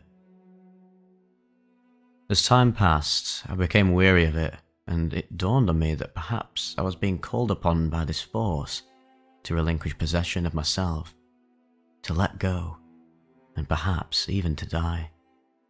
While the same visions of colours and vibration and frequencies were right in front of me and inside of me, it was as if I had a separate dream about riding a horse out in the country. I came to a wide and beautiful crystal clear stream and my horse drank from it. A very handsome elderly man, similar to Gandalf, with white hair and a big thick long white beard, rode up on his own beautiful white horse on the other side of the stream. His black eyes sparkled, and he smiled broadly at me with his deeply creased face, instantly winning my trust. He slowly crossed over to my side of the stream, holding my eyes with his steady gaze and smile. "Ride with me," he said. "You'll see, it'll be beautiful." With only slight hesitation, I began to ride with him, and it was now as if I had a trail partner, someone I could trust in and rely upon. The wonderful visions continued. Only now I had someone to share them with, and that made me very happy. It dawned upon me that I had given myself up to death itself, and it was truly wonderful. Never had I been happier or felt more satisfied or complete than in that moment. It was so reassuring to think that this is what death is like. Thinking of death as a friend, a companion, a trail partner. This was such a refreshing thought for me. 7 hours after the initial dose, the visions began to weaken, and my thoughts became less compelling. Around the 8-hour mark, the last few flickers of colour in my vision had slipped away. I lay awake for an additional 4 hours after this, unable to sleep. And around the 12-hour mark, I finally drifted off, around 4:30 AM the next day. I had some fairly routine, unremarkable dreams. I plan to take the drugs earlier in the day next time, so I won't be up all night again. I slept until 1 in the afternoon and felt very mildly hungover, although nothing nearly as bad as a bad alcohol hangover. Also of note is that the mushrooms and seeds had a fairly rapid laxative effect. After 3 hours, I had a large bowel movement, rapidly followed by another liquid bowel movement. It was an extremely satisfying experience though, I must say, giving me several whole-body shivers, almost like having an orgasm. It almost made me laugh to think that it was similar to what a woman must feel when giving birth. While squatting on the bog, I got totally ensconced in watching some light patterns on the bathroom wall for a few minutes. It made me laugh when I realised what I was doing, sitting there with a wad of toilet paper in my hand and a dirty bum. All in all though, I must say that this was a fantastic, rewarding and growing experience. Up until 4 years ago, I hadn't done any hallucinogens since the mid-1970s as a late teen, early 20s lad. At that time, there was still a terrible stigma attached to it all, at least in my mind. I took LSD once under really poor circumstances and had quite the bad time. Mescaline was way more fun. It was about 4 years ago that I took morning glory seeds and Hawaiian baby woodrows, and I did this several times with somewhat unsatisfactory results. And after trying to figure out how to obtain illegal substances, recently heard about Amanita muscaria mushrooms and Hawaiian baby woodrow seeds. I got the mushrooms online. I think there may be some risk to ordering the mushrooms. Seems to be questionable legality to owning the dried versions of it. But thankfully, nothing happened with it this time at all. And hopefully never will.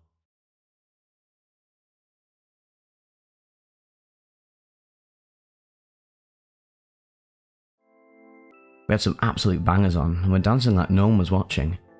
The vibe was immaculate, and everyone was buzzing with positive energy. Like always when I take acid, I felt the best version of myself. We had some more weed and chilled out on the sofas for a bit, and this is where things started to get a bit messy for me. I began feeling a bit nauseous. I let my friends know, and one of them passed me a sick bowl while I remained seated. I remember feeling extremely annoyed because I'd never really had any sort of nausea on acid before, and it was ruining my good mood. I didn't end up throwing up, but the general nausea worsened. Started feeling really lethargic and a bit dissociated, like I wasn't truly present in my body. I was barely coherent to the others. I remember one of my friends explaining to one of the others that I might be going through an ego death. They hadn't heard of the concept, you see. Roughly 25 minutes pass, and I'm feeling much worse. Much, much worse. I tell everyone I'm going to go lay down in my bed. Takes me a while to get upstairs, but once I'm there I sit down and look out the window. I remember feeling an immense amount of dread at this point. Started to question whether it was actually acid I'd taken because it felt like I was dying. I couldn't get comfortable in my room. I ended up crawling around the top of the stairs and curled up on the carpet. I must have gotten comfy as I lay there for a bit. My friends came to check on me, and when one of them asked if I was okay, apparently I said, "I feel like I'm dying, but it feels so good." Around 20 minutes later, the nausea had started to dissipate, but my mind still feels a bit foggy. I return to my room and lie down in my bed. I stick my AirPods in and listen to a song called Welcome Home Son. It gave me such a positive feeling, and all my nausea had gone, and I truly felt amazing again. I continued to vibe to the music, but irrationally, I paused the song and quickly pulled out both earbuds. I've no idea why, but I did. I sat there for a moment, when all of a sudden I felt something I've never felt before. I felt a presence of some sort. Something which connected me with everything and everyone. I looked out my window, into the stars, and all I can think is, holy shit, it's real. I was feeling the presence of a higher power. It had no face, but when I looked into the stars, I was certain it was there. Something that is connecting us all. I was absolutely certain of this. I jumped back onto my bed and my hands are on my head in complete disbelief. I simply cannot comprehend what I'm experiencing. I begin shouting, "Oh my fucking god, oh my fucking god, it's real." In terms of visuals, I saw white-blue dots all across my arms. It was like they were glowing. Then I noticed I see these same dots on everything else I was looking at too, just adding to the whole connected with everything feeling going on. After probably about 40 minutes of me trying to comprehend everything, I returned downstairs and set everyone down, then explained to them what I had actually just gone through. I go on to say, "Guys, I don't know if there's a god, but there is something."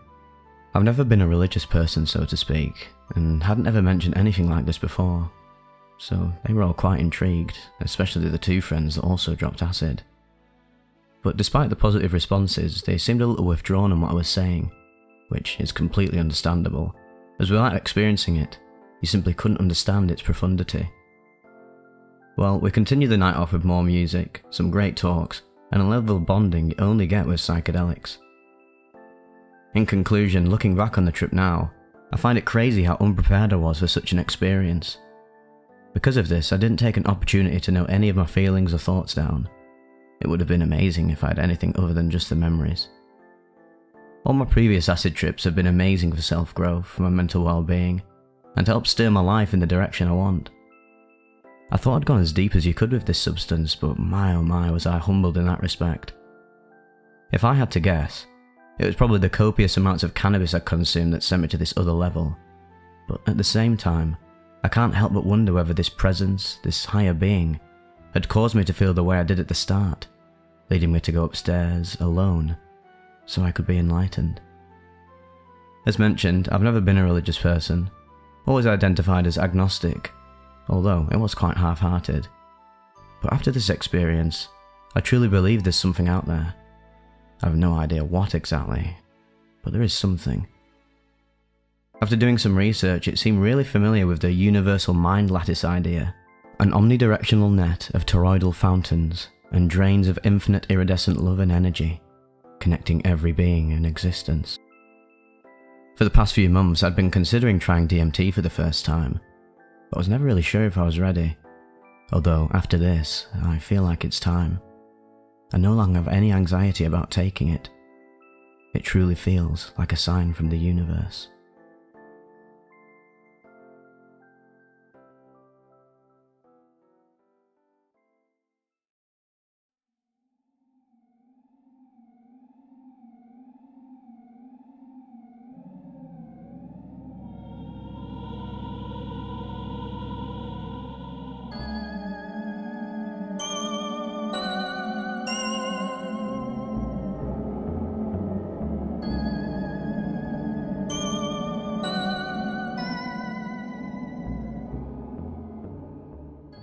Winter Death, Glitter Bomb Shrapnel, a 3-MeO-PCP, 3-MeO-PCE and 4-ACO-DPT trip report by Nervewing, posted at earwid.org, November 16th, 2019. What a waste of time. A week spent being a degenerate in the dead of winter. Every dark day coloured by a languid, hedonistic blur of dissociatives and benzos. I went through the motions of seeing friends, sustaining my relationships, running the occasional errand, rarely feeding myself. The moments of clarity stained by an obsessive occupation with getting altered, a body on autopilot, a vehicle for consuming more drugs. Self-deprecation and self-loathing became a sinking cycle and seemingly the only logical viable lens for introspection. 3-HO-PCP, 3-MeO-PCP, 2-FDCK, and a steady stream of atizolam were entertaining glimmers in an otherwise idle and useless being. Fueled by chemicals, I had resigned myself to my dependency and rendered myself impotent with my fixation on getting high. It was an exponential skyrocket on a perpetually creeping trend of poor coping skills that had become entrenched years ago. Potential futures, and with no access to drugs, became a looming existential nightmare. Truly, what was I gaining from it anymore? Drugs no longer felt exploratory, novel, or useful anymore.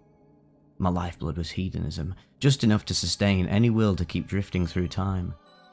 I was teetering on a precipice over nothing, or some terribly dull something. I was awake until 6 or 7 in the morning most days. It was usually dark already by the time I woke up again. A self-inflicted polar winter. On this particular January day, I again woke up late in the afternoon. My roommate had a small birthday party planned later that night. Until then, I decided to make myself somewhat useful, run a few errands in the neighbourhood. A few bumps of cocaine gave me the jolt I needed to fold laundry. A capsule of 10 milligrams of 3-MeO-PCP was taken before setting out to get some things from a nearby drugstore, timed perfectly to creep up on me right as I was getting home. At least, I was fairly competent at this. I was stimulated, buzzing, and decidedly in motion, with little in the way of expectations or plans for the rest of the night. Just existing in the present with a perpetually worsening stray idleness. The air outside was swirling with cold. The day and night wore on as the drugs wore off, and I felt entirely sapped of energy. I intended to hang out with my roommate's friends for a bit, but now felt zero desire to socialise or talk to anyone.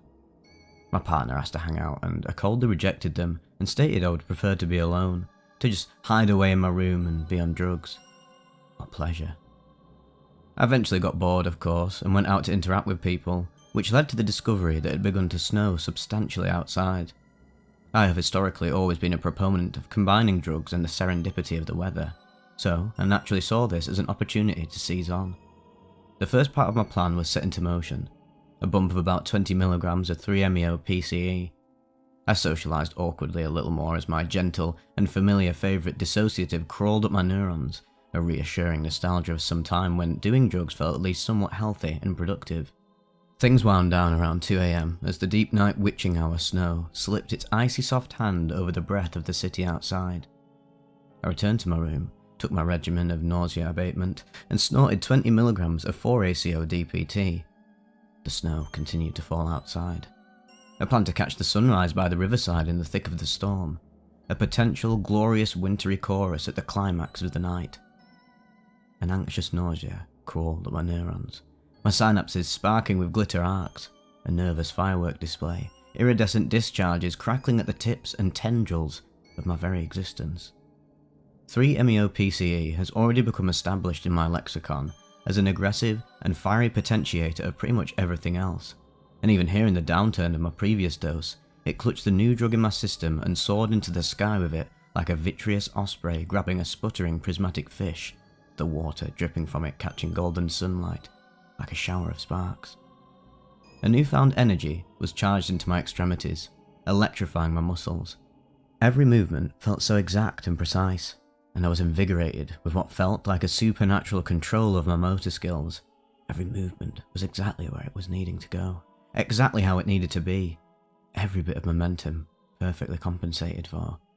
Everything that my eyes fell upon was taken by an immaculate beauty, multicoloured auras, and shuddering traces and afterimages accompanied every movement of my ocular muscles, while every surface that could accommodate it became adorned with an intricate iridescent relief, the shadows of a more beautiful world being cast upon ours.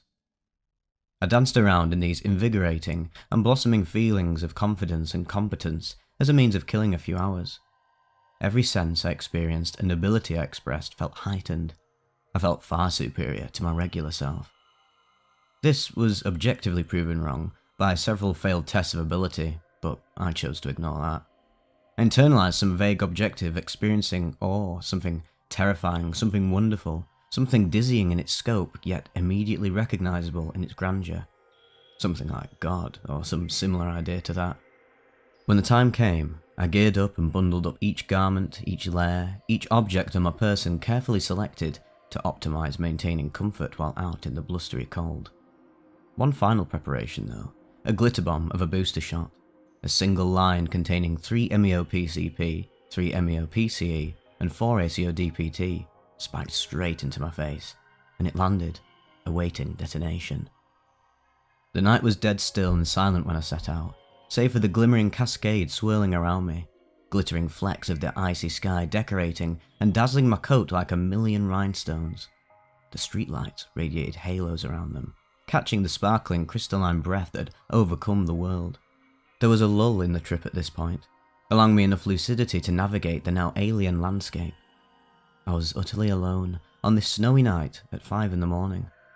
I went to a local park and sheltered in the shadow of a tree as the snow caught the ambient light and reflected it into the sky, a glowing beacon illuminating the constant onslaught of glassy flakes as they drifted to the earth. The eventual destination in mind was a park along the waterfront, where I would be afforded some privacy to look out over the skyline and watch the daybreak in peace. The radiant brilliance of the sun is muted on stormy days. When clouds weep over the sky, the sun's rising is not a blazing sword chasing a clambering night to the far side of the earth. It's a meek, muted glow, a timid peek over the horizon as it impotently meanders into the sky. As I meandered to my destination, it dawned on me that I would not be witness to a glorious sunrise. I wandered into more constructed places that had already begun to angrily flail and throw off their blanket of snow in some delirious dawn-night terror.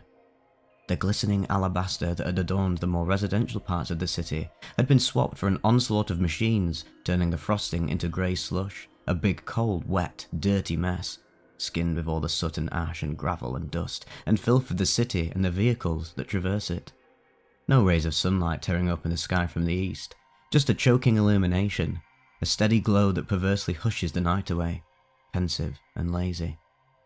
The falling snow was grey. The sky was grey. The slush that piled around my feet were all mushy grey. The bomb exploded. A dark street saturated with the melted snow and framed by a compacted grey asphalt slush. Floodlights glaring down from the grand academic buildings above, walking through scaffolding that was messily adorned with the tortured water from the sky. I am out of my head. I am out of my body. I am shifted slightly above and to the left. How is it that my legs are still moving? Has my gait changed? My body was no longer synchronous, but alas, each part seemed to perform its job well enough to keep the whole body moving. Well-practiced coordination. I had a ways to go until I was safe. There were cars, passerby, glints of eyes as they catch the flashes of madness reflecting off mine. I exuded disorder, disjoint. I was bleeding and disintegrating into a tumbling jumble of pixelated building blocks. Amidst the dense trembling tenements of my nervous system, quaking under the shroud of a cognitive air raid siren, my heart was thrashing, seething with adrenaline and thrusting its primal visceral panic into my carotid artery. One shot of panic after another right into my brain, turning my grey matter to cold pumice, shuddering my muscles. I did not time this correctly, did I? Walking, just keep walking, it was all I could do, no matter the oculars coalescing out of the swirling textures at my flanks. I am warm, yet it is so cold. I sit down on some stairs behind a wall, a brief respite. No one can see me. I can see the sky collapsing above me though. I'm breathing heavily. I'm drenched in the tickling shroud of a looming wraith of dread. There is nowhere to go but onwards. I trudge and trudge, panic and panic. I meet busy intersections, highway exits, furious metal beasts trying to navigate their snowy landscape, clambering over the snowbanks and ice chunks, groaning and roaring and muttering to themselves as they tear past me, their lights eviscerating me as they go. I am a faceless madman to passerby, an amorphous figure tossed out into the snowstorm like a plastic bag blown loose from the branches of a dead winter tree. The sun had seeped into the ruminating clouds that oozed over the city, a shy and timid deep blue trying in earnest to hide its face behind a curtain of unrelenting Goasma grey, the grey of wet concrete on a humid, overcast day. The daybreak was humble and relegated itself to the background as the sterile cathedrals of the city's skyscrapers glared defiantly into the storm. Keeled against the billows of frost, they stood tall as winter's wrath clattered off of their perfect hides, a crystalline monument to a contempt for nature, for not even a deafening salvo of covetous eyes could shudder these titans. I was awestruck at the lights that framed these buildings and illuminated the march of the crystalline army that drifted around them, at their force, their energy, these crystalline pillars thrusting into the reclining sky. I had to look closer.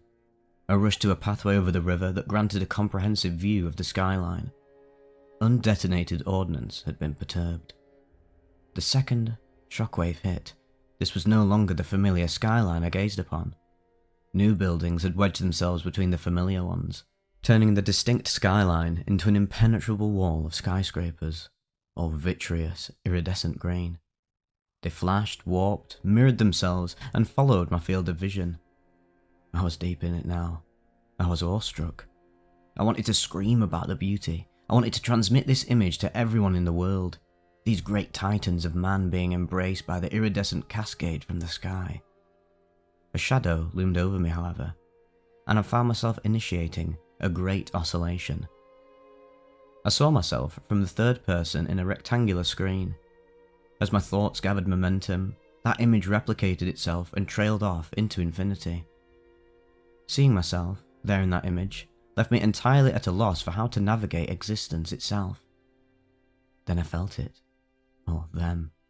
My thoughts were travelling, jumping, associating in a particularly aberrant manner, far beyond any natural flow of cognition.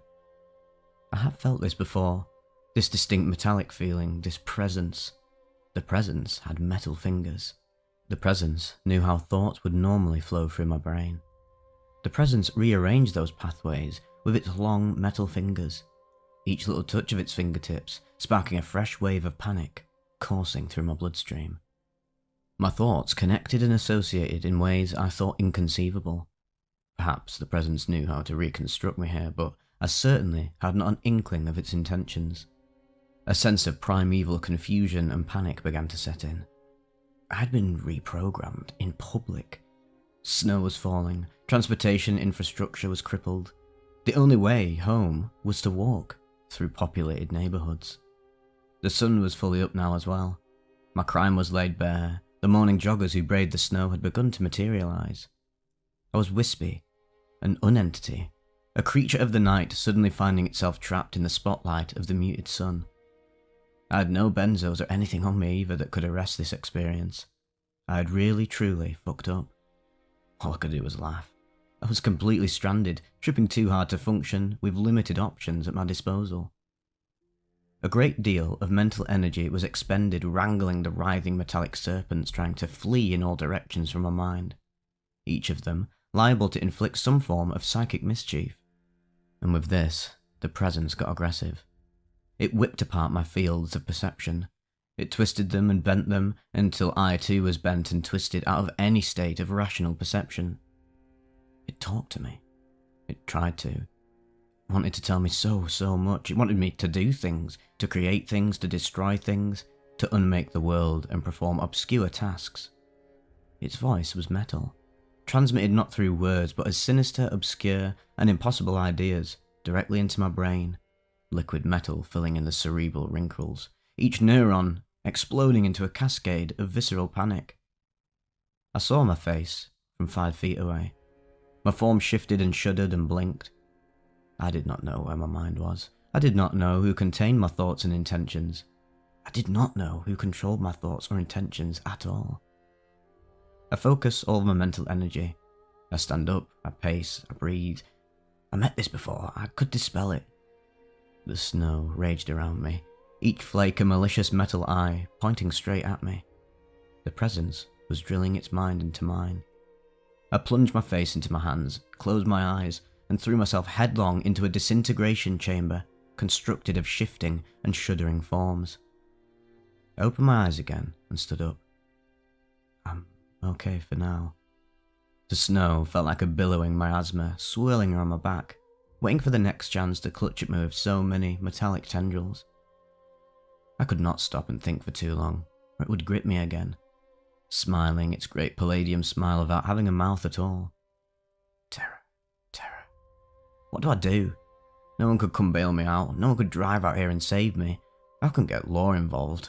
Oh, God, fuck that. I truly only could bail myself out in this situation.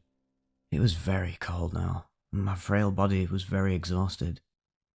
I could not be in public anymore, as I was being stalked by this malevolent force. But I had nothing to go on here. I walked and kept walking. Perhaps a change of scenery would keep the panic at bay. And God, by God, the awe, the brilliant light of grace, a million lumens into the heavens, soaring into the sky and cascading silky iridescence down upon me, the beauty was riveting, all of the colours of the sun piercing straight into my heart, a stark white beam, perfect in every way, screaming from my skull into the heavens, enraptured in ecstasy. By all holy, by all sacred, it was awesome. Something terrifying, something wonderful, something dizzying in its scope, yet immediately recognisable in its grandeur. It shook me to my core, plunging into my Saint Teresa heart, a fiery, icy ecstasy the likes of which only the unity of the beauty of divine grace would ride through my neurons. I wept tears of joy at witnessing such a serendipitous moment in the world, at being here, now, witnessing this, in this ephemeral scene that could only live on in my mind. Maybe it's the drugs talking, but maybe it was the scene. The sky was yet to entirely abandon its timid blue. The lonely trail curved along the river. The willow trees and tufts of grass adorned in luscious crystalline draperies, their sullen branches in stark contrast with the smooth, gentle, glistening sugar of the snow upon them. The river was a solemn blue-grey, the colour of a depression room when the sun sets but the lights haven't been turned on all day. Palaces of iron thrust into the luminous sky, great smokestack cathedral spires, embellished by the gentle kisses of the snowflakes that swirled into them. Icicles, vitreous and wind-sculpted, clung to every surface, crystalline friezes making a pilgrimage into the earth. In the foreground, a technicolor freight train passed into infinity, its rust and weathered paint peaceably entwining its fingers with the frigid air.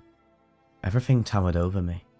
Everything sang deep into the sky, a chorus of pillars of light and beauty firing towards the heavens.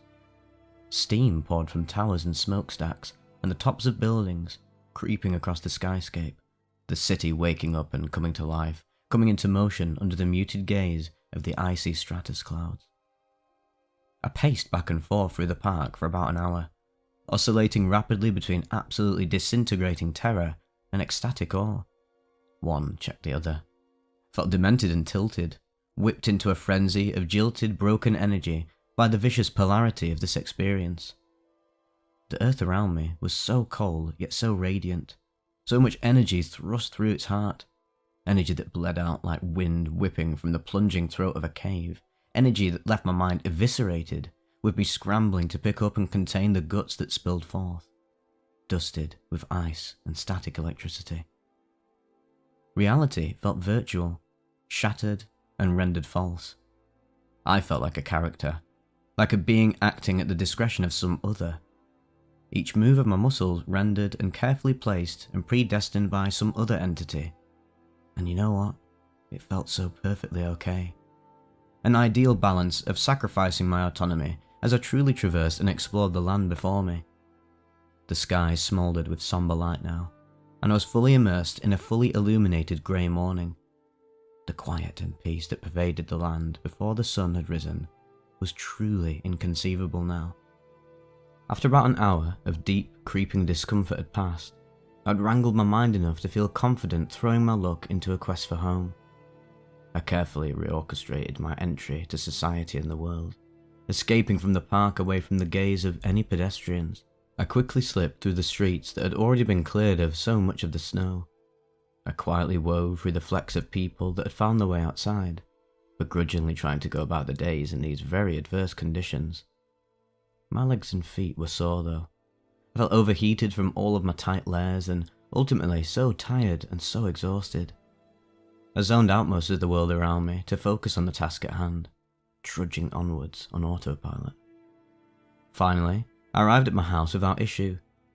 At last, the quest was over. I was home safe.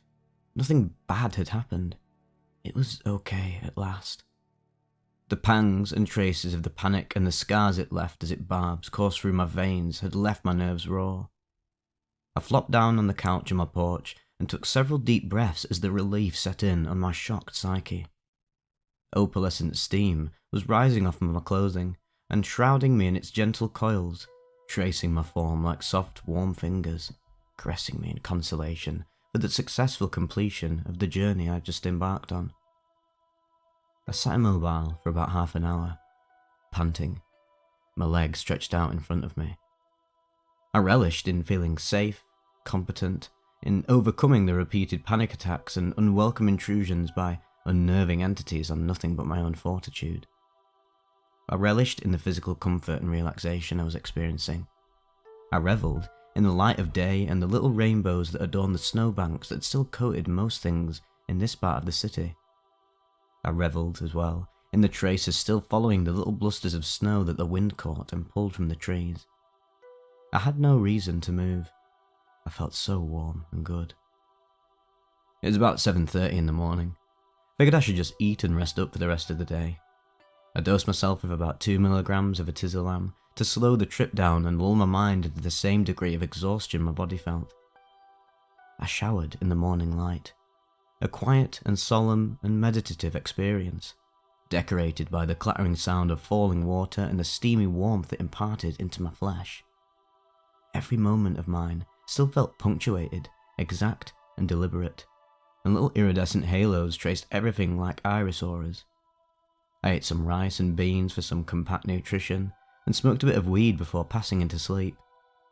I slept pretty much all of the next day, and my nerves didn't feel completely rewarmed and functional until I'd woken up. Throughout this journey, I saw beauty and terror. I'd been stricken by awe, I'd been carved out and shocked and burned and irradiated by prismatic fire that fractured my very being. I was seared and smouldering and energized and so very exhausted. Truly, I'd borne witness to something wonderful and terrible.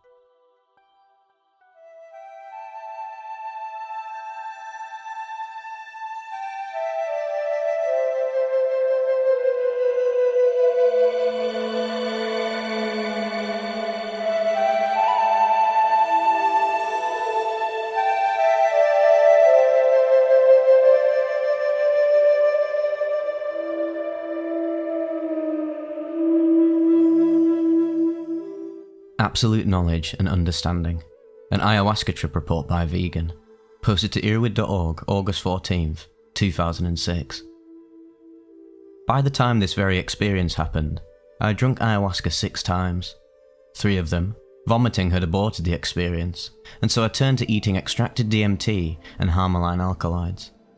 This was around the 5th time I was eating the extractions. My first experience had been absolutely amazing. I'd reached a state of absolute unimaginable bliss and peace of mind. And this had pretty much cleaned the slate after 10 years of unhappiness.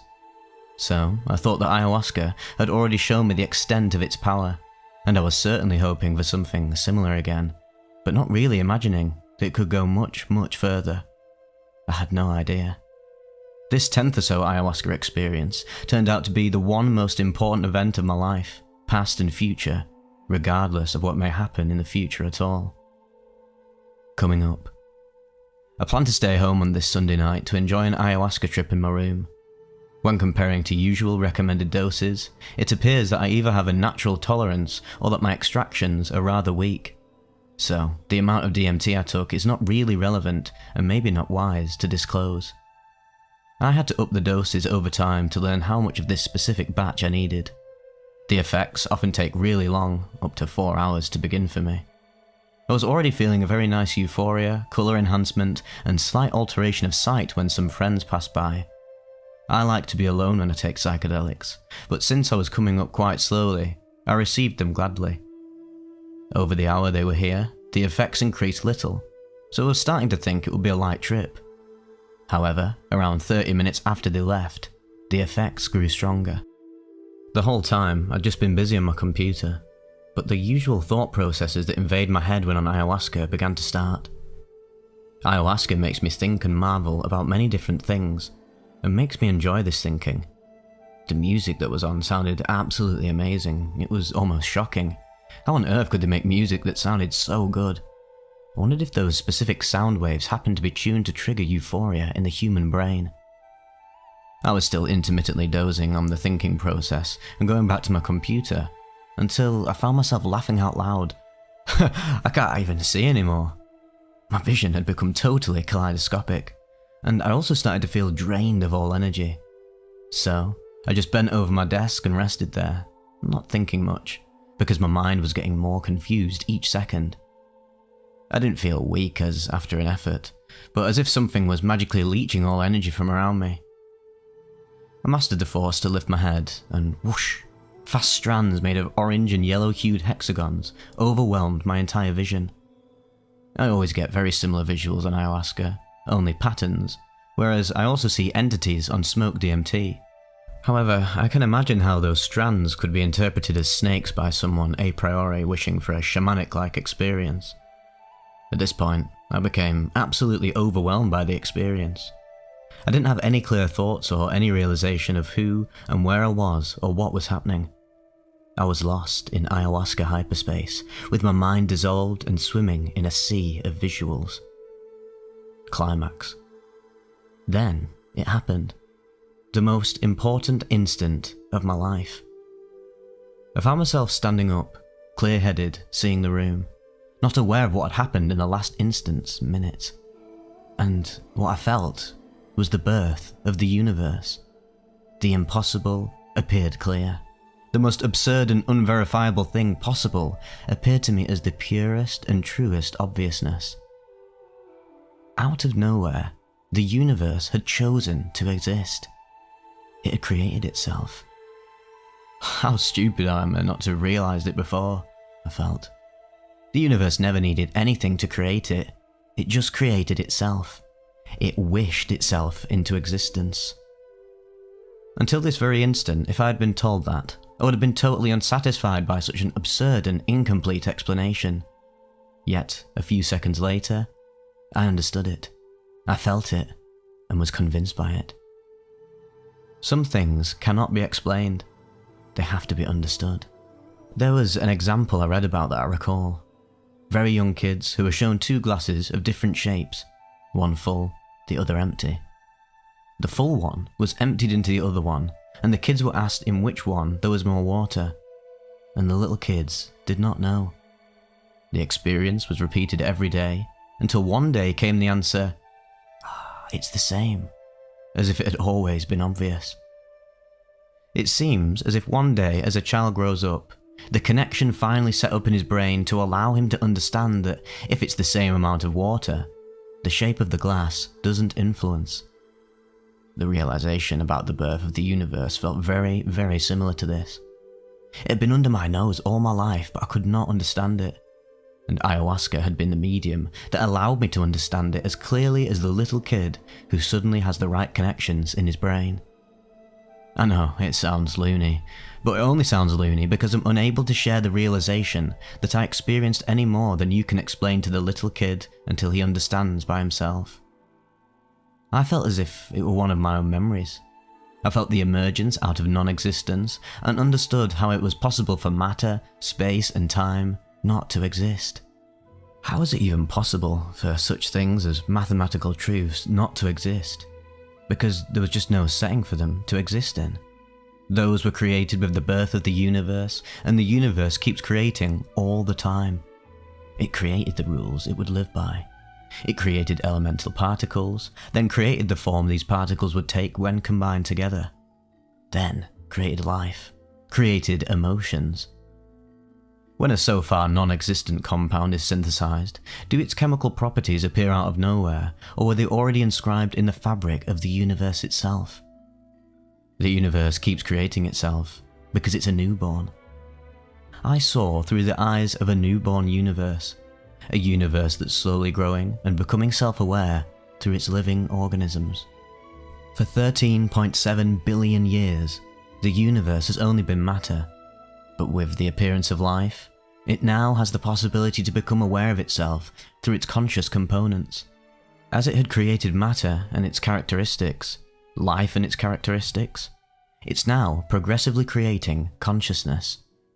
It first appeared independently in individuals, but through this very kind of experience and similar ones, individuals now feel the emergence of a consciousness common to all of them. I'd heard before the Hicks quote, "We are all one consciousness experiencing itself subjectively," but hadn't understood what that meant. Now I knew it. I felt it even. We are part of one unique consciousness, only we're not aware of the whole. As a flower on a tree can live and die independently of all the other flowers on the same tree, or as a cell of your body can live and die without any interaction with a cell in another part of the same body. We are different eyes of the same universe. We all see and experience something different, but we're still part of the same whole. And ayahuasca was what allowed for some instance to access this higher consciousness. And as a consequence, I realized that our life is not limited to our human life. In fact, our human life is only a parenthesis within our real life, that of the universe. This life that seems to us so important is actually only a detail. And death is not the end, but on the contrary, it releases us from the limitations of our human life and allows our consciousness to rejoin its complete self. 1,000 thoughts seemed to be racing through my head, but they were not classically constructed thoughts. They belonged to a different kind of mind. And I knew everything. I knew everything in a way that just can't be explained or described. If a cat was for an hour given the brain of a human, when he's back to its cat self, he wouldn't be able to describe what he had understood while having a human brain. And it is the same with this experience. I know I've known everything, but I am unable to describe it. I had tears running down my face from the realization, from the beauty of such knowledge. The universe was an open book for me to read its mysteries. I was not knowing things specifically, but everything at once, with a different kind of understanding. It's like when you're in a crowd, can hear all the conversations at once, without paying specific attention to any of them. That was absolute beauty. Understanding of everything. Contemplating the ultimate answer and explanation of the universe. And then, in a second, it was gone. I still had the tears on my face, and yet I didn't know anymore. The book of the universe was not in a language I could understand at all. It had escaped me. I was left knowing that I had known something, everything. But what was it? As the trip slowly came down, I still had some fleeting hints of understanding coming back to me, and I kept pondering the implications of what had actually just happened. Conclusion. It's now been 2 years already, and my view of the experience has not changed from the interpretation I set for over the following days. Should I consider that, you were on drugs, you think crazy things when you're on drugs? I should, and I have, but it does not work. Put it simply, the question is, have I really known everything, or has the drug tricked me into believing so? Well, one thing is for sure, be what I have felt true or false, being granted absolute knowledge and understanding would have felt exactly the same. So, be it true or false, I am thankful for having experienced it exactly as if it were true, and it felt truer than truth itself. One insight of the experience that I'm convinced to the core that is true is universal consciousness.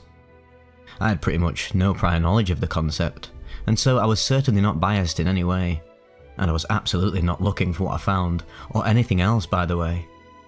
Yet, although there's no material proof for it, I felt it as surely as you know that you love someone, yet can't prove it rationally. And finding so many other testimonies of people who felt this universal consciousness only comforts me in my conviction. During the experience, I thought about other people who had the same realization. I wondered if I would just be able to recognize them. I felt it so strong that I really wondered if it would just stay on me and others as an aura that we'll be able to feel. But unfortunately, it doesn't seem so. If all beings finally felt it, would we stay on this different level of consciousness?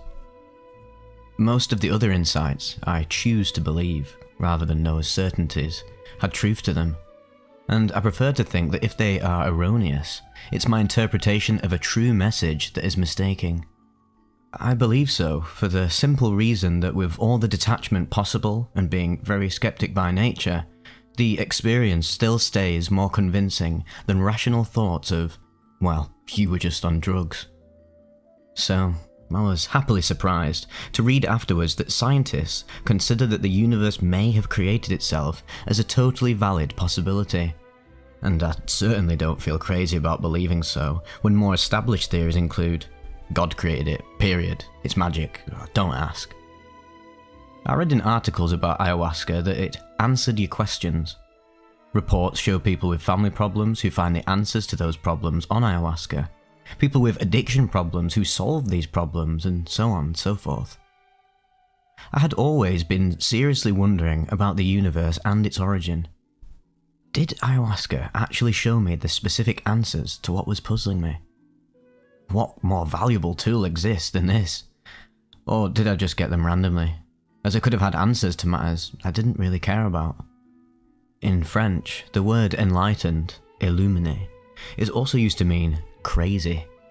And tell you what, I now know why. Someone who reached enlightenment will very obviously seem crazy to anyone listening to what he has to say.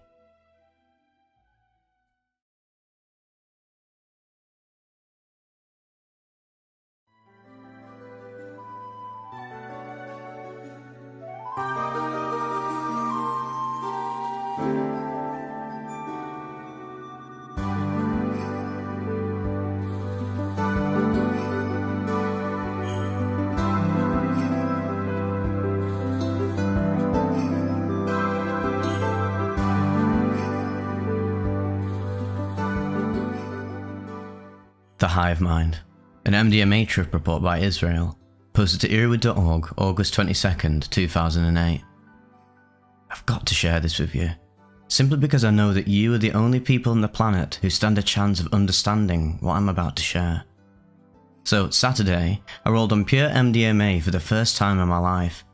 I've done X before, of course, but I was able to get my hands on 3 grams of 100% pure, unadulterated MDMA from a source that I have ultimate confidence in.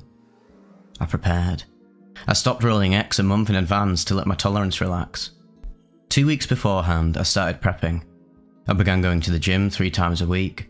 I drank a full carton of high pulp, not from concentrate orange juice a day. I ate balanced meals that I carefully cooked myself, no fast food, nothing bad for me. Went to bed at 10 PM every night, woke up at 7 AM every morning, and then took my full daily need of all essential vitamins. I went to GNC and dropped about $400 for the best stuff I could get. bringing one of the local health science doctors at my uni to guide me to tell me what I needed. By the time Friday rolled around, I felt better physically than I ever felt in my life. I can't tell you how healthy I felt at that point. So, Friday afternoon, the caps arrive by mail. I wait patiently and tell my 5 closest friends that it's here. I screen it just to be careful, and can barely sleep that night because I'm so excited. I still manage to get a full 8 hours of rest though. Then, we all get together at my friend's apartment on Saturday night. There's 5 of us here. 3 of us, myself included, are rolling. The rest, well, they're just along for the ride. So here's the timeline of events.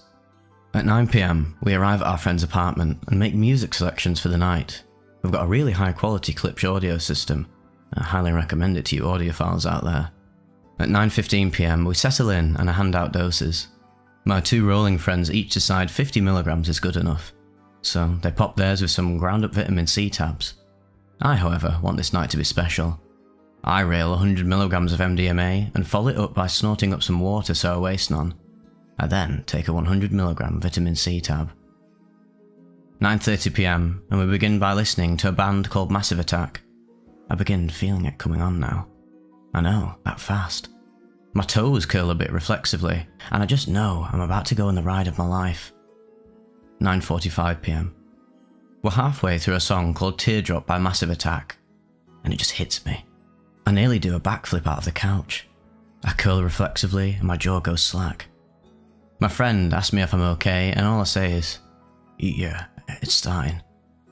He gets uneasy because he's never heard of MDMA hitting that fast, nor have I. I'm not worrying though, the feeling is amazing. I can feel the oxygen going into my lungs in a very profound way. 10 PM. Oh my god. It hits. At this point I realise the roll is real now. My perception shifts, and what I can see now I can only describe to you as spiritual synesthesia. I'm looking at things in terms of pure colours, sounds, and God. I know, that sounds crazy, but I'm sure at least some of you can relate.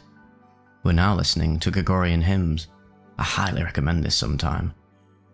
10:30 PM. I and my rolling friends cannot physically stay on the couch. We have to get up and move. We're off the couch and dancing very slowly in a trance-like state. We're now listening to Orbital's Halcyon and On. About a minute into the song, it hits me in the chest and my perception changes again. I freeze. I can't breathe because of what I'm feeling. I begin to cry uncontrollably at this point. Not because I'm sad or anything, but because, well, you all know why. Vision means nothing at this point either. I'm seeing nothing but sounds, lights, and palpable emotions. I look at my other 2 rolling friends, and they look at me in the literal waterfall of tears down my cheeks, and immediately begin to do the same. The 2 sober people are looking at us in utter awe of the experience we're having. 11 PM. We begin to peak now. I know. I fucking know it. It's hard for me to explain this part because, well, shit got so ethereal, and at this point I'm not even sure what was just me and what was them. God's eyes became my own eyes, and I can see straight through space-time and... Well, guys, I'm crying typing this because of how powerful it is just remembering it. The 2 sober friends are up and moving with us now. I can only assume they're getting a body high as well. 11:30 PM. We are still climbing. Our consciousness begins to break down and... Man, MDMA, I didn't believe in any sort of psychic empathy before Saturday night, but for a while, we became a hive mind. Nobody was talking to each other at this point. We could just look at each other and all the words we could ever have for each other were transmitted between eye contact. The song that was playing throughout all of this was Jerusalem by Bill Laswell. At 12 PM, I'm reasonably certain that this is the absolute peak. I can't really explain this in a coherent way. Let it be known here that I'm Jewish, raised Orthodox. But God touches me at this point. Reality just kind of peels away and I'm looking at these spectres of sorts. It takes a minute, but I realise I'm looking straight at the souls of my friends, and everything we've ever thought, felt and done is laid out in perfect honesty. There are no secrets, and no facet too obscure or embarrassing, or anything to be hidden away from each other now. I and my 2 rolling friends have cried out every bit of tears we have in our bodies, and I can feel the raw primal force of emotion between the people in the room like it's a sort of wind blowing by us. 12:30 PM. We're now listening to Pendulum, all of the Hold Your Colour album. It's just emotion, sound, and dance at this point. It was almost out of body and feeling, because it was just happening, and we were just along for the ride. 1 a.m. The music dies down, and we begin to descend. It's like air. We're all back in our own bodies, and we sit down on the couch again together. We drink some water, and just sit and reel from what we've been through, while our heads are still pounding from the very real fact that we are still rolling on a level higher than any before. 2 a.m. We spend the last hour explaining our entire lives to each other, not a single lie. We just sit and fess to every guilty thing we've ever done, and it's like breathing for the first time. 3 a.m. All of us retire back to one of the apartment's bedrooms, 2 girls, 3 guys for reference, and lay down together on the bed. And the most incredible thing transpires. Believe it or not, it didn't turn into an orgy. We just laid down and got tangled up in each other, and just related to each other on the experience we've just had. By 4 a.m, we've all passed out. We wake up the next morning at around 9 a.m. We get together and drive to the closest farmer's market and buy all of the fruit we want, and we go sit in a field eating fruit, drinking water, and just sitting in utter shock from the night before. I tell you what, after this, I'm starting a religion dedicated to this substance. That anything as beautiful as this is talked about as bad as it is, well, it's just criminal. I'm sitting here writing this in tears because my life, hell, the very person I am has been so fundamentally changed by Saturday night. I feel like I did when I was 7 years old, when the world was wide open and that there was truly nothing to be genuinely worried about.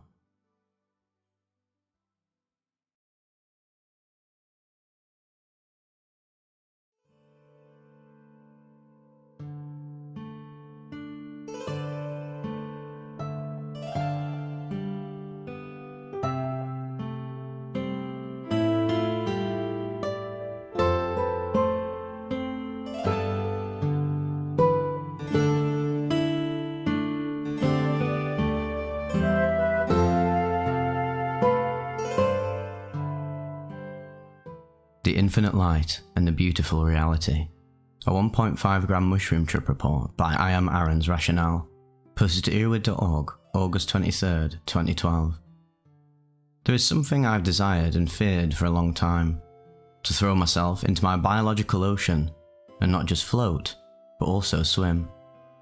I've used mushrooms, and I mean use in the sense that a painter uses his brush and palette to express himself, multiple times before, but never completely by myself. It has never happened like this before, and for that reason, I write. I cannot explain my motivations for this experience exactly. Lately though, I have been reading more and more about Zen Buddhism and the release of what Alan Watts calls the ego. The immediate setting was as such. My life at the time was really creating a lot of stress, although it seemed to be on the upturn. Still though, a lot of conflicting inner dialogue was present. I'd returned to my hometown for a court date, had no money, brought nothing with me, and as a result, was utterly bored. I think the most direct motivation, however, was my introduction to the Tibetan Book of the Dead, more specifically the manual created by Timothy Leary. I knew that I could not afford much, but figured it was the best way I could think of to spend my money at the time. The day before my trip, I planned. I decided that the most comforting place to go would be my mother's bed. It has been her bed all my life, and has always been a place where I feel safe. I also decided to do it early in the morning, so I could be by myself while I peaked, since my brother would be at school and my mum at work. I went and obtained the mushrooms. They seemed very healthy. That night, I was a child again, and it was Christmas Eve. My mum woke me up at 8 a.m, like I asked her to, but I did not tell her why. Based on her reaction to me telling her about my experience after it happened, this was a wise choice. I had some errands to get out of the way, and I wanted to read some more of the Book of the Dead. I also chose to eat half of the mushrooms that I got, 1.5 grams, and make tea, which is my favourite method of ingestion, with the other half. I chopped up half of the caps and stems and added them to the tea bag along with the shake. I think I used some sort of raspberry tea. I then walked up to Mother's room, turned the television off and cleared the bed. I supported myself with pillows so that I could eat the mushrooms and drink the tea without any inconvenience. Another thing that I think is noteworthy is that my dog Lola was with me the whole time. I thought about the things I had read in the Book of the Dead, and tried to make myself aware of landmarks to let me know that it had begun. I do not want to trivialize this information in the book, because I do not think this is the place, nor do I feel I can do it justice in my own words. My advice is to read it for yourself, and also to use it, because it is a very powerful tool. Significant events did occur, however, that correlated with this book, so I think they are important details in my story. The first was the drone. I heard a low hum begin that reverberated like a gong. This continued throughout the entire of what I will call my ascension period. The next event was a burning at the base of my spine. Throughout my ascension period, this burning sensation flowed up my spine and into my skull. I made a point of allowing these events to happen, not to restrict them in any way. I believe this is a crucial point of focus if one wants to enjoy his or her psychedelic experience fully. Resistance and rationalization seem to only lead to fear and loathing. I started to doubt this feeling. I closed my eyes to see what would happen. In my previous experiences with psychedelics, this has always made things more interesting, but I always found it incredibly hard to keep my eyes closed. This time, however, I would not allow my ego to fight back. I closed my eyes again, and soon found myself in a fetal position in the middle of the bed with Lola right beside me. At this point, I noticed her and began to rub her belly. I will admit as well that for a fleeting moment, I felt a sexual connection to her, but it was soon recategorized in my brain as a love of deep friendship. The Book of the Dead makes a point of recognizing sexual desires as well as all others as being products of the mind. Under the guidance of the mushrooms, the boundaries between these desires seem to be temporarily washed away, but if you allow your ego to run free in your mind like the wild logical animal that it is, it will inform you of the state of the things with much more honesty than it does in its usual cage. Anyway, I digress. With my eyes closed, I began to move them around behind my lids to get them used to the feeling. My visuals remind me of what happens when you put a magnet up to a television screen. The background was black with waves of colour spectrums pulsating, flowing, ever-changing, yet constant. I was ecstatic. I was delighted. I was safe. Then, I peaked. Normally, it is impossible for me, as well as most that I know, to sleep while influenced by psychedelic substances. It's simply something that cannot be forced. This time, however, I lost myself. I went into what I would call a trance. For it was as if I was dreaming, but my entire self was there. It must be what people experience during a lucid dream. I don't personally remember much of it, but I will tell you what I can. The first thing I saw was a very bright light coming from, well, everywhere. I also remember some blues in the background after the light subsided a little, but the light was always present. I do not have any sequence of time for these events, but there are images that are quite vivid in my head. Soon, I was somewhat introduced to two characters of sorts. There were definitely more of them, but these are the two that I can remember. The first was the largest being I've ever seen. He took up my whole field of vision. He appeared to be some sort of genie, as he was bound at the wrist by gold gauntlets and possibly elsewhere on his body. He was dark-skinned and fairly old. Despite his apparent bondage, he seemed very content though. One idea I reflected on later was that he is the physical polar opposite of my pale, skinny and young appearance. The other being I almost immediately associated with my mother. It was a sort of blackbird as it was flying at a very fast rate in and out of my field of vision. The first reason I associated with my mother was that it had a sort of fiery mane down its upper back, and my mum has red hair. If I talked to them, I do not remember what we talked about. All I know is that they were both very content creatures and very comforting to me. I do vividly remember though, them waving goodbye to me as I opened my eyes and returned back to the external world. If I'm calling the first part my ascension period, then this was my descent back into reality. I suddenly realised that I'd only actually drank 1 cup of the mushroom tea, and that I intended to drink 3 of them. I do not think I needed any more than I took. What is ironic is that this was my deepest experience and yet the smallest dose I have ever taken. It was now 1 PM. I hoped that the psilocybin had not become inactive and quickly put the cup in the freezer to save for someone else. So then I get this urge to call up a couple of my friends because I really wanted to talk and to smoke some weed. My friends were intrigued by my mental state, so without any hesitation, they said they would pick me up soon. I felt like smoking a cigarette for the first time all day, so I decided to take Lola out and do just that. We went outside and I lit up. Across the street in an alley, There was a group of dogs who constantly bark. Usually I would not let Lola go over there because I was sure that she just wanted to bark back at them. But this time, I felt an urge to allow her to lead me. So around the block we went, me trying to smoke a cigarette and her desperately pulling on a leash. We soon got to the pack of dogs that were in a chain link fence. There were 2 young pit bulls and a smaller white mutt. Everyone was barking like crazy, and I stood there and watched. But then, something happened.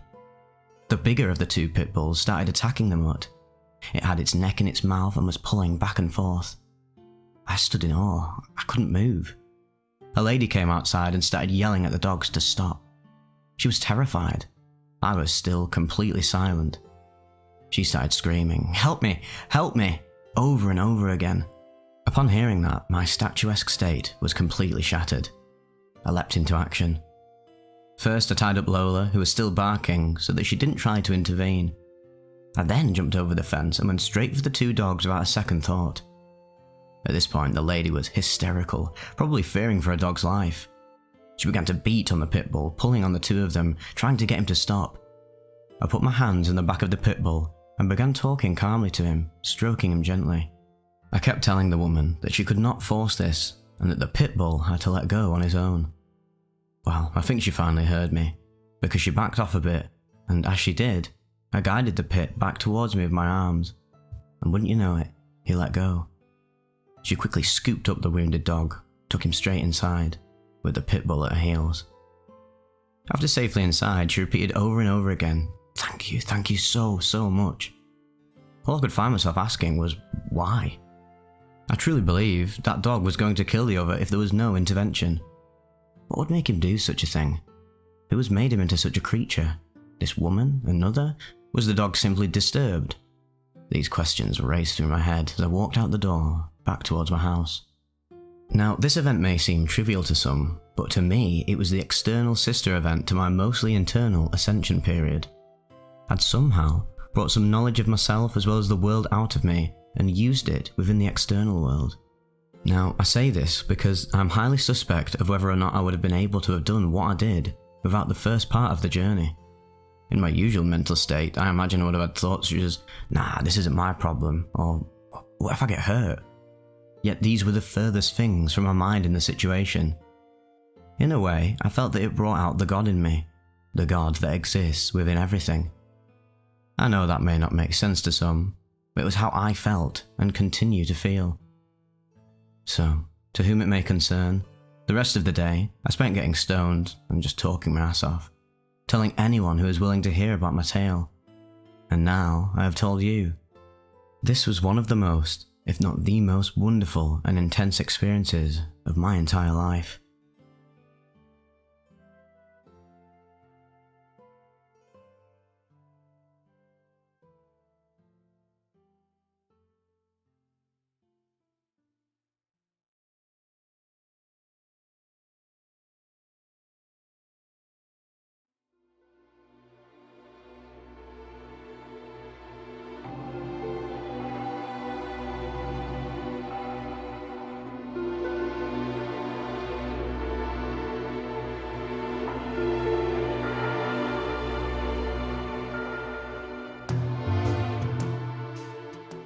Every Second is a Galaxy. An ayahuasca trip report by Sherlock Alien. Posted to earwid.org November 29, 2007. It's been nearly a whole year since my last ayahuasca experience. In the year that passed, life brought me many learning experiences, and I was interested to see how much I'd really grown, and how much was just my ego thinking I had grown. A friend called me to say there was a shaman from an Amazon tribe passing a few days here, and it would be doing a ritual in a nature place in the farm of some other friend. I was immediately interested. The shaman was young in the consensual age count, 28 years old, but was a wise old man in an internal essence age, as I could see in his eyes the first moment I met him. I arranged a ride with the owner of the farm, and we went on Saturday afternoon, knowing the ritual would take place Saturday night, around 10 p.m. What follows is a description of what I passed through. Even though I could only express an inkling of my experience, it became very long, so try to make it an interesting read, and hope you all enjoy it. The place and the people. It all took place in a circle in some forested area in this friend's farm, but close to the house in case someone needed a bathroom or something of the kind. In the middle of the circle there was a fire that was kept alive by one specific guy. Around it were trees, as well as the sound of insects and birds, and in the distance there was nice green hills to look at. It was in a total of 20 people, half of which I actually knew. It was really more people than I'd expected, which made me quite apprehensive since the group influences a lot about how the experience will go.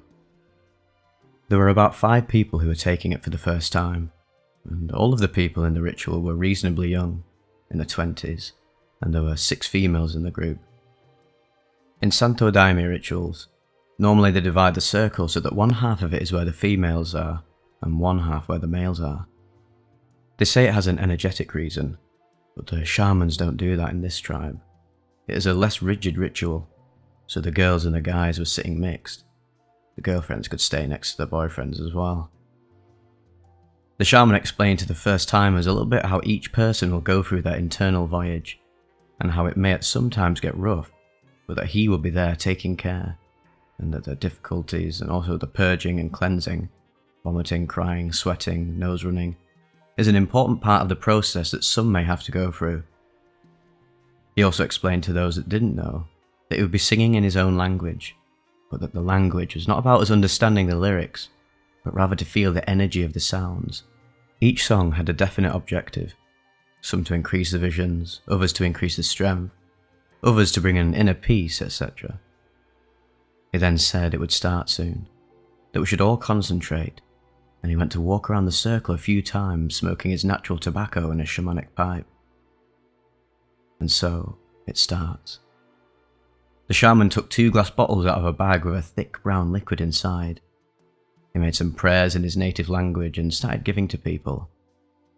He gave a counterclockwise order, each time looking at the person first, then filling up the glass accordingly to how he felt it was needed for each person. In my turn, the first bottle was finished, and he was already on the second one.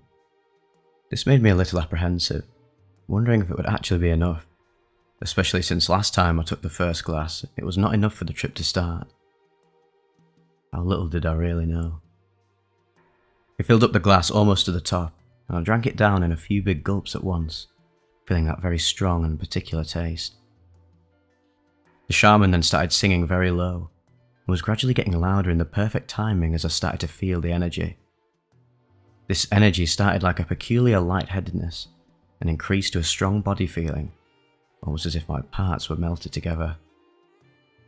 Sometimes it was very hard getting out of a position, but really stuck. One position I stayed for long moments, for example, was sitting down with my legs crossed, holding my face with both hands and with the elbows resting on my legs. Many times I lost sense of where my hands were, as well as where my face was, and I started having visions of fractals, shapes. After some time had passed, the shaman asked if those that were not feeling anything yet wanted to take a second dose. I was feeling it, but I said I wanted to anyway. I felt as if I wanted to go all the way down the hole, inspect my soul from the very beginning, and I gulped down the second glass, feeling that soon I would have one of the strongest experiences of my entire life. The eternally long peak. The visions had increased tenfold. The shaman's singing was incredible. I felt a very wise science in the chants. The songs were fractals in themselves, with a very intelligent mix of repetition and changes. He maintained certain tones for long, whilst others were really quick. There was nothing random about it. Some songs brought full visions like I wouldn't believe was possible. I was seeing worlds inside my eyes. It was very hard keeping my eyes open. I couldn't really stare at things. Too much light, even if it was night time, so I kept them shut most of the time. There were layers and layers and layers of some impressive dynamic, colourful material. Light emanated from every part, a light that contained all knowledge of existence. And then I saw them. They were beings, and they were all looking over me. They were very advanced, dynamic, colourful, but half transparent, so I couldn't really delineate where one ended and where another began. I started to feel a certain energy knot in my stomach, and they were looking straight at it. I noticed the knot slowly coming up, and I saw that it was the beings bringing this knot up. Felt like I wanted to vomit, to get that knot over and done with. But nah, you really think it's that easy? It was going slowly up, and I saw these beings operating me. It wasn't scary per se. It wasn't as if I was being abducted by aliens or something. It was beings of light I saw with my eyes closed, and I felt that they only wanted good. They were operating on my knot, and they were pointing at it. I had this definitive feeling and intuition that they were telling me that when this comes out, I was going to receive a present. And after I don't know how long, me being lost in myself stuck to where I was sitting with this half nausea, but half beautiful visions and light experience. I saw it was time to take it out. I stood up, God knows how, took 2 steps and started to vomit. It was really a cleansing. I felt like I got rid of that stuck energy pattern. I was feeling like I wanted to pee for a very long time, so I used the opportunity to go to the bathroom too. As I was walking around, finally free from that bad feeling inside of me, I was receiving lessons after lessons. I had visions of myself sitting in the computer wasting hours and hours. I saw myself doing nothing, even when I was externally doing something, like doing my stretches or exercises, but having my mind already thinking of what to do next. I saw how much I should really do things, take initiative, use every second properly. And it was at this moment, I was on the way to the bathroom, and I ran into this guy that was also walking around a bit. I looked at him and said, "Man, we can't waste time. Gotta make life worth living, you know." And he answered me back, "I know. Every second is a galaxy." We had read each other's minds. I continued my way with the lessons going over and over in my mind. I knew something had to be done when I got home, and I almost wanted to already be home so I could put it into practice. But there was much more to go through still. Over and over I was receiving lessons of me needing to make my life the best it could be. I wanted to be the best person in the universe. I felt like the most important question to continually ask myself was that if I died right now, would I truly be satisfied with this last second? I went back to the circle and listened to the shaman singing. It was the most beautiful thing I'd ever heard. I wished he could sing forever. In normal height, he was smaller than a friend we nicknamed Dwarf, but as I was sitting there, I saw him as a giant. He was huge, infinite meters tall, watching all over us, singing songs from an ancient past. I visualized him with a bow and arrow, or a shield like a warrior. He was fearless and didn't hesitate for 1 second, even though he had the huge responsibility to deal with everyone's energy. Every once in a while, someone would vomit. This was a part of the ritual though, the language of the bowels. The incredible part was that the person was not alone in this. We were all there with them, whoever was going through purging. We were a unity. We had a strong energy string connecting us all.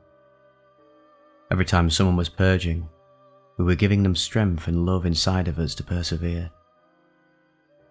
I had just gone through the life worth living stage, and it seemed to be quieting down. The shaman said we'd make a pause. Went one by one around us, asking us how we were, if we needed anything, if we wanted to say something. He made jokes of us as well, saying we should go brush our teeth, take a shower, tasks that were obviously impossible to most of us, so we were all laughing along with him. It showed me even more how attentive he was to us. I wasn't just any guy there leading the session, and after a few minutes he said that now the last part would come. Whoever wanted to take another dose was free to do so. So of course, I went for it. I gulped a smaller glass in one sip and sat down in my place. The last and maybe strongest part was about to come. After a few minutes I started having visions of animals. I saw life in all of its manifestations. I saw how it was all the same. All of these were God. Each form of life was me, in that stage of evolution. I could see it in their very eyes. A vision of a butterfly came, and I saw God, or consciousness, or myself, trapped in the butterfly's body. I saw that part of the story where I was still a butterfly.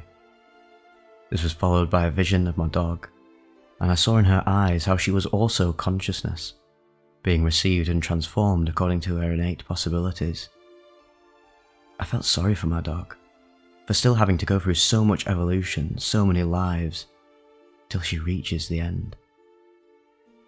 I thought of myself and how I'm further up the ladder, and I saw how this doesn't make it easier at all. The more we grow, the more responsibilities we have. We have to take account for everything that is below us, to be able to know everything that we have passed through until our stage in evolution.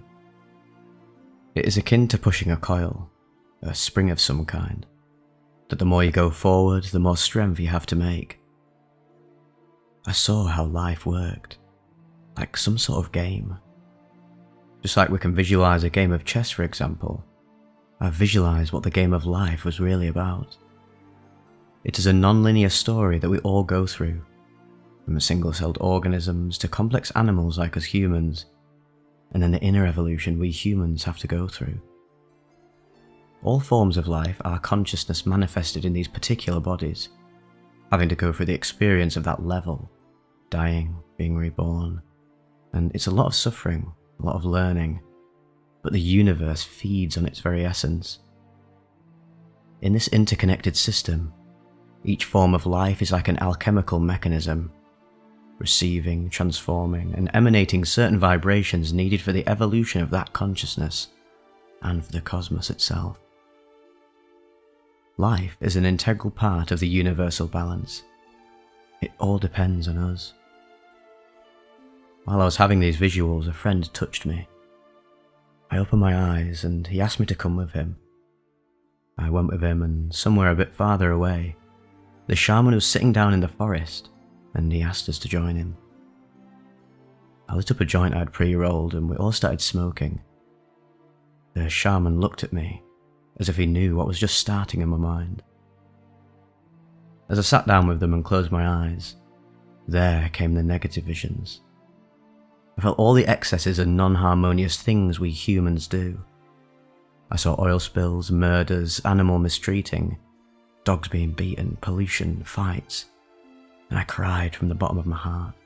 I cried so very strongly, and then it would get calmer again, to which I would cry once more, and this would occur in cycles.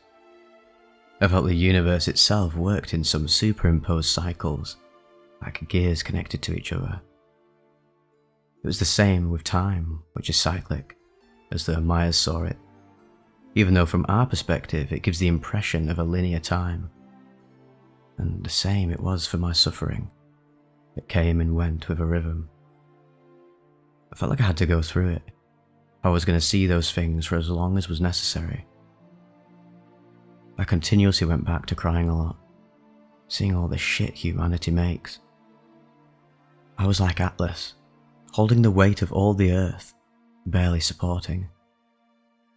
I saw Mother Earth being raped, and I was being crucified for it. I was paying right now for the world's karma, and it was not easy. The shaman the whole time sat next to me, watching over me. At some point he asked, "Do you think it's enough, and you want me to stop it? Or do you want to continue with discipline?" He was not just saying this. He really did have the power to stop my trip if he wanted to. I did think about stopping, but decided for the hard way, and I answered that I would continue. He nodded, accepting my decision. I continued to feel all these things for a while in cycles, but not in never-moving repetitive cycles, but rather like spirals that go back and forward and back again, slowly going up into higher levels of understanding. I finally realized why I was feeling that, so that I didn't repeat those mistakes, so that I made my contribution to the world. Everything we do, we have to think of the consequences, not only for us or for the ones around us, but also for all the generations that are to come. Every decision must be done with all our great-great-great-great-grandchildren in mind. After this, the trip slowly settled down and the shaman closed the session. I could not help but feel thankful for all of these visions I experienced. Even with all the hard parts, it came with a feeling of hope, of a positive responsibility, and of a desire for getting better. I am truly glad that I had this opportunity, and I will try to put in practice all I have learned from it. Thank you all for reading.